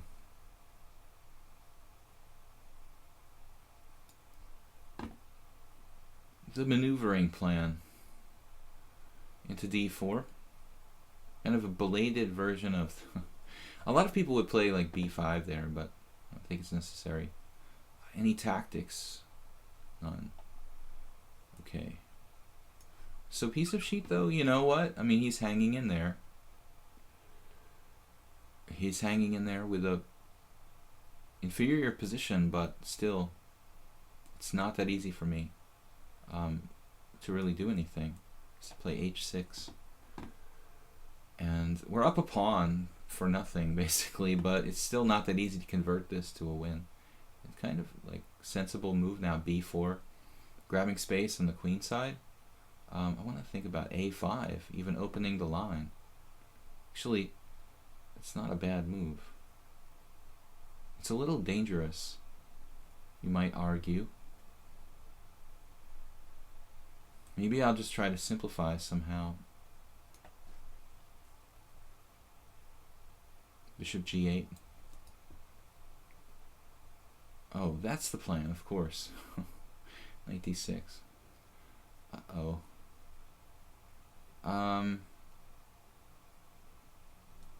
And he's making progress here.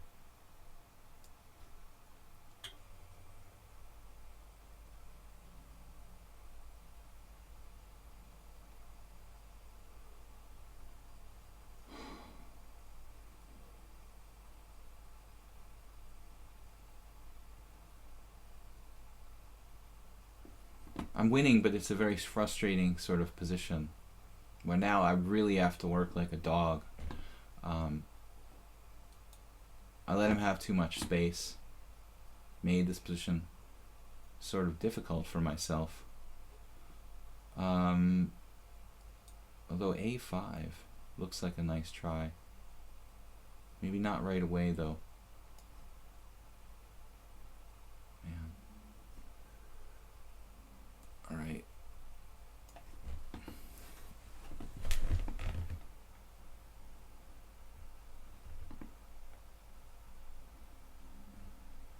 The subtle threat. Oh man, I have to be careful here. To go back to d4.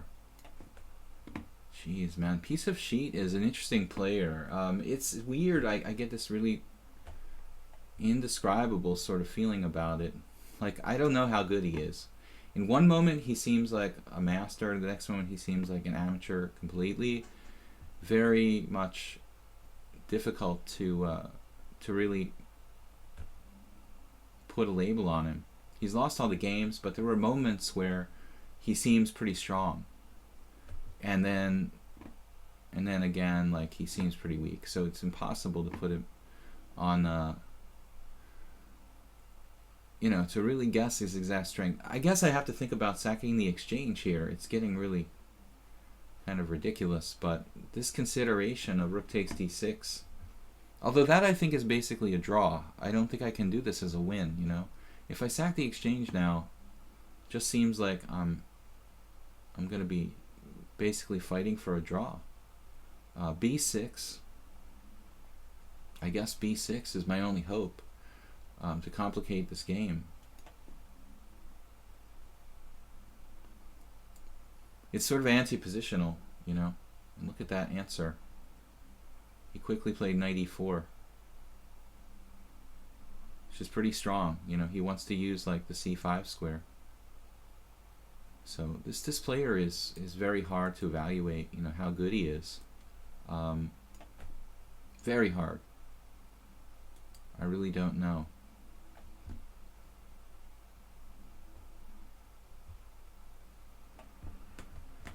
I'm getting outplayed. I'm getting outplayed over the last 15 moves or so. I'm like feeling like I'm playing a very strong player. Although the opening was pretty suspicious. Now we have an interesting moment where I can go up with the king or back to a7.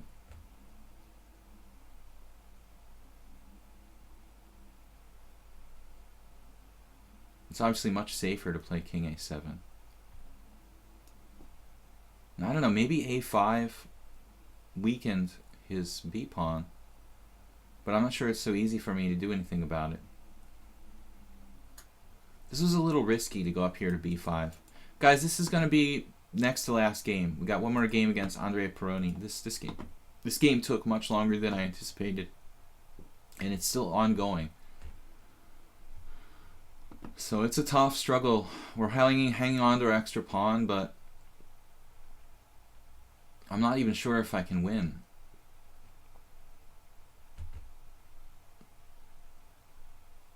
I played badly, beginning with probably not playing knight f5 would have been a lot simpler. Instead of knight f7, knight d6.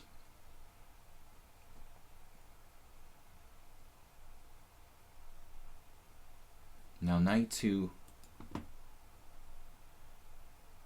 the knight on c5 is really powerful. How am I going to get rid of it? You can ask yourself. Tough call, you know. Knight b5. He's got 94. So, just not really sure. Wow, rook b1. Predisposition to blunder. I've got knight c2. And I feel like we've detected blunderific circumstances here. Piece of sheet started coming apart now. Blunderizing. Well, it's good he didn't play rook e4, which loses a piece. But until this point, he was starting to play like a monster. So he's very inconsistent.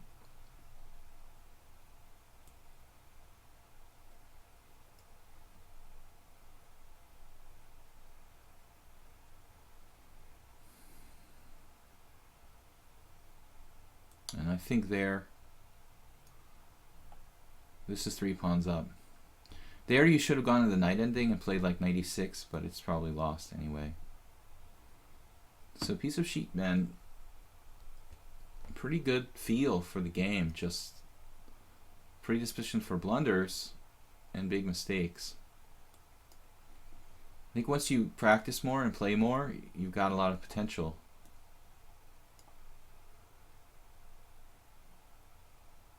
The way you outplayed me between moves 15 and 25 was pretty impressive. All right. So this is 3 pawns up. I mean, it really should be over. But it's never over till it's over.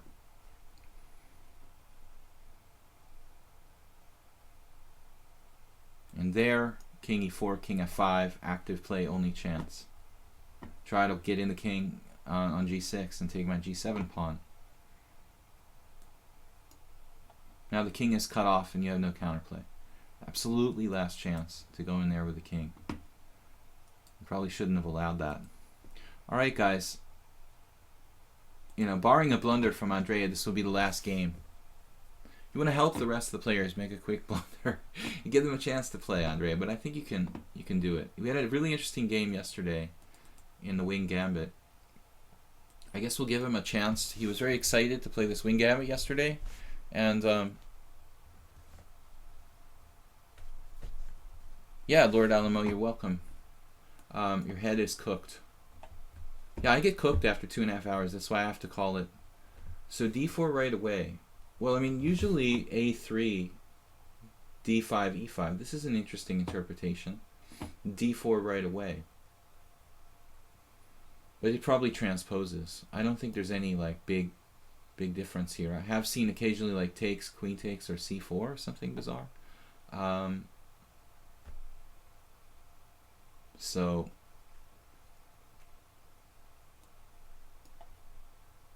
I have noticed, Andrea, that you try to play f4 in a lot of positions where it's a little bit like asking too much. We had it in the game yesterday, and we also had it in the Caro-Kann. And in the advanced Caro-Kann, Andrea played f4 after bishop f5, f4. And somebody remarked that they don't understand, you know, the idea behind the advanced Caro-Kann. But I was a little more sort of skeptical, and I thought, well, actually f4, it's not really that principled, but it's not a bad move. You know, I thought this was a strange comment. And looking up f4 against the advanced Caro-Kann, I noticed that Morozevich played it several times, and as well as the Dutch Grandmaster Van den Doel. So Andrea's f4 in the advanced Caro-Kann, you know, I think it's experimental and risky, but it's not completely against principles. Space is space, you know. So don't listen to the critics. Listen to the critics, Andrea. Although f4 is risky, bishop e3 here looks like a pretty solid move. So black has to play as in French defense, normally in this line. I had a friend who used to play this a lot with white. I don't like bishop b5. Bishop b5 is your good bishop, and I think that's a serious positional mistake. You have to put the bishop on d3 usually and try to rake the king side.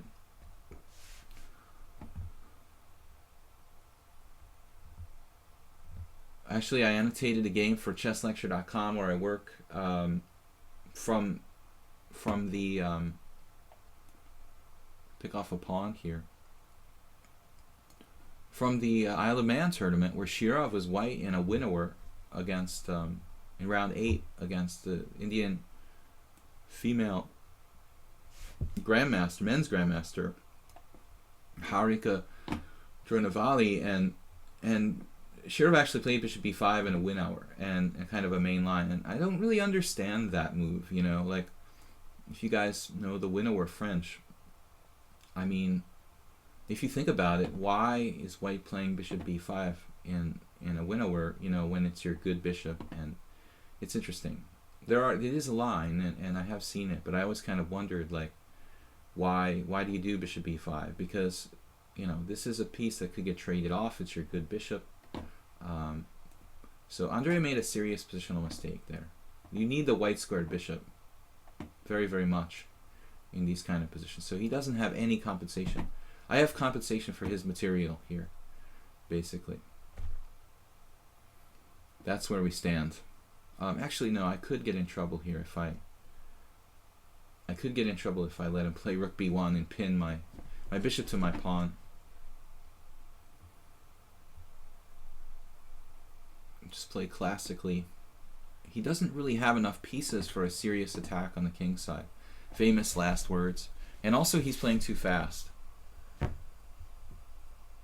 How to learn poker. It's I don't know, man. There's got to be a million resources for learning poker now. Wasn't so much when I started. It's a little late. You're a little late to the party. Poker party is getting pretty stale. G6. Thanks for the stream, but now my head is cooked. We said that. We had a lot of analysis going into the wing gambit yesterday. Oh, I know. But I missed a very strong move in that game. You know, instead of taking on e6, when he sacrificed a piece on e6, I showed Andrea we could have just pinned the piece with rook e8 instead, and he was really toast. Now he's sacking a piece here again.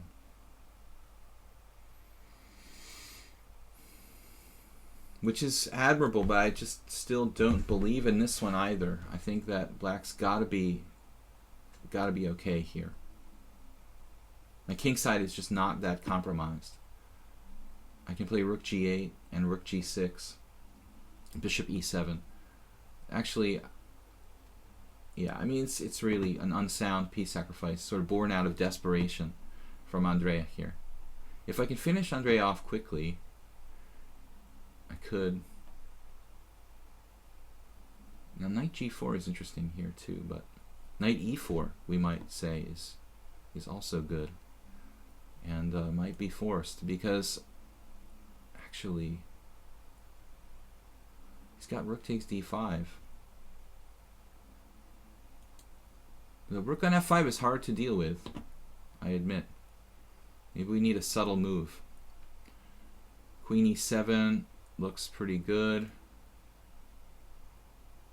Threatening to take a piece with check. This rook is actually awkward. It has nowhere to move, and it's difficult to protect. So I was thinking how hard it is to attack it, but at the same time, it's actually hard to move it somewhere as well. So suddenly I got some tactical ideas on your rook. But white should be lost here. I mean, you're a piece down for nothing. I mean, I've got an extra pawn, in fact. Materially, black is up. A piece and a pawn. So I would recommend Andrea takes more time. Playing too fast.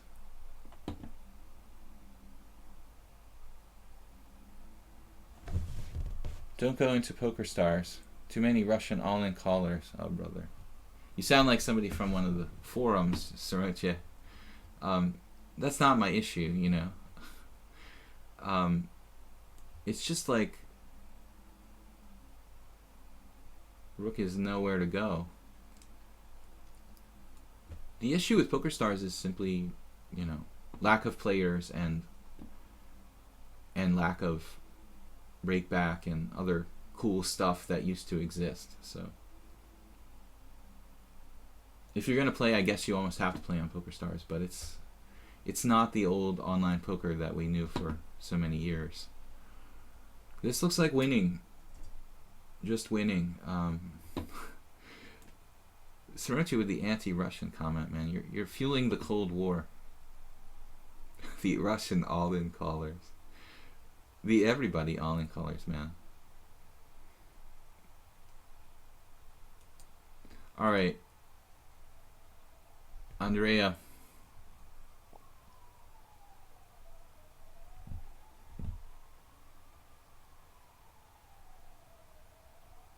Talking about the Dutch, the King's Indian.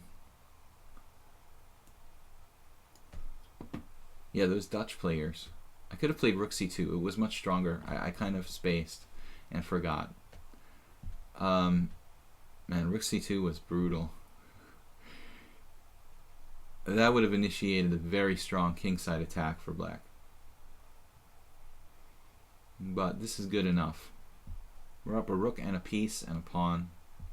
C'est la vie. So, Rook G8. Well, you're gonna like discover on my queen, so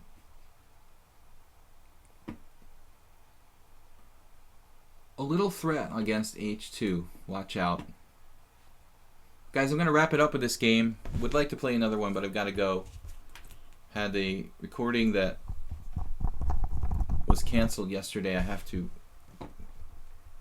do that was rescheduled for today, and other stuff like have a shower and eat, which we do. You know, we're not that addicted to chess that we stop showering and eating.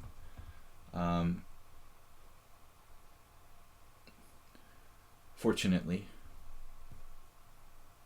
we do love the game, but not that much. So what's up now? Bringing pressure to bear. Bringing pressure to the bear. Man, 95.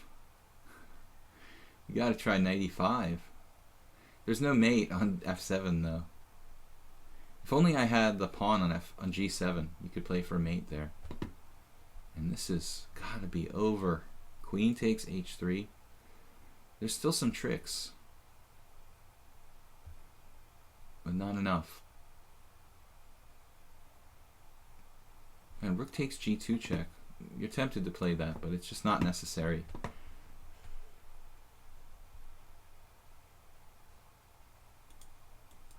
Take more time in the opening, Andrea.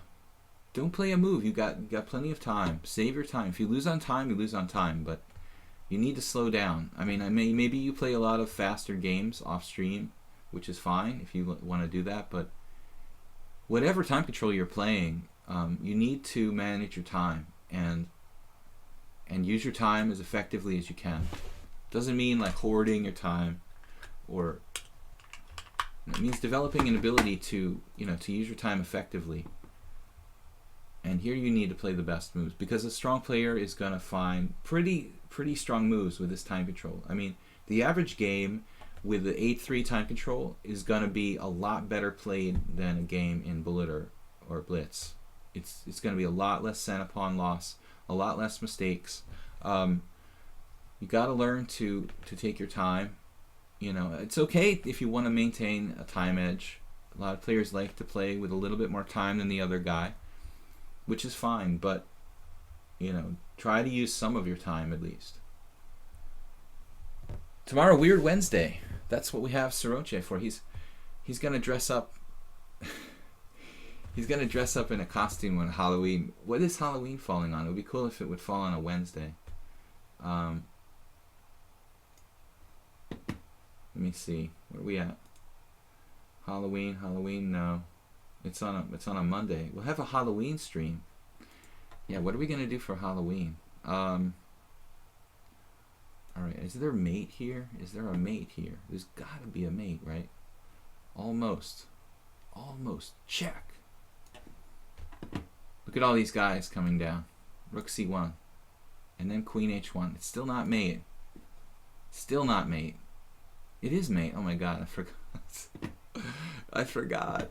Oh, I thought he could play king f1. Alright. This was fun, guys. I don't even know when it's mate. We'll see you guys later. For tomorrow, it's Weird Wednesday. So, unusual openings and other fun stuff. Prizes and giveaways. No, just kidding. Maybe a little later we build up, you know, we'll get prizes and giveaways going, but only after the stream starts to pick up some steam. Stream steam. Anyway, we'll see you guys later. Thanks for joining me. Take care. Thanks, Jeroen, for being here and moderating along with Mubot.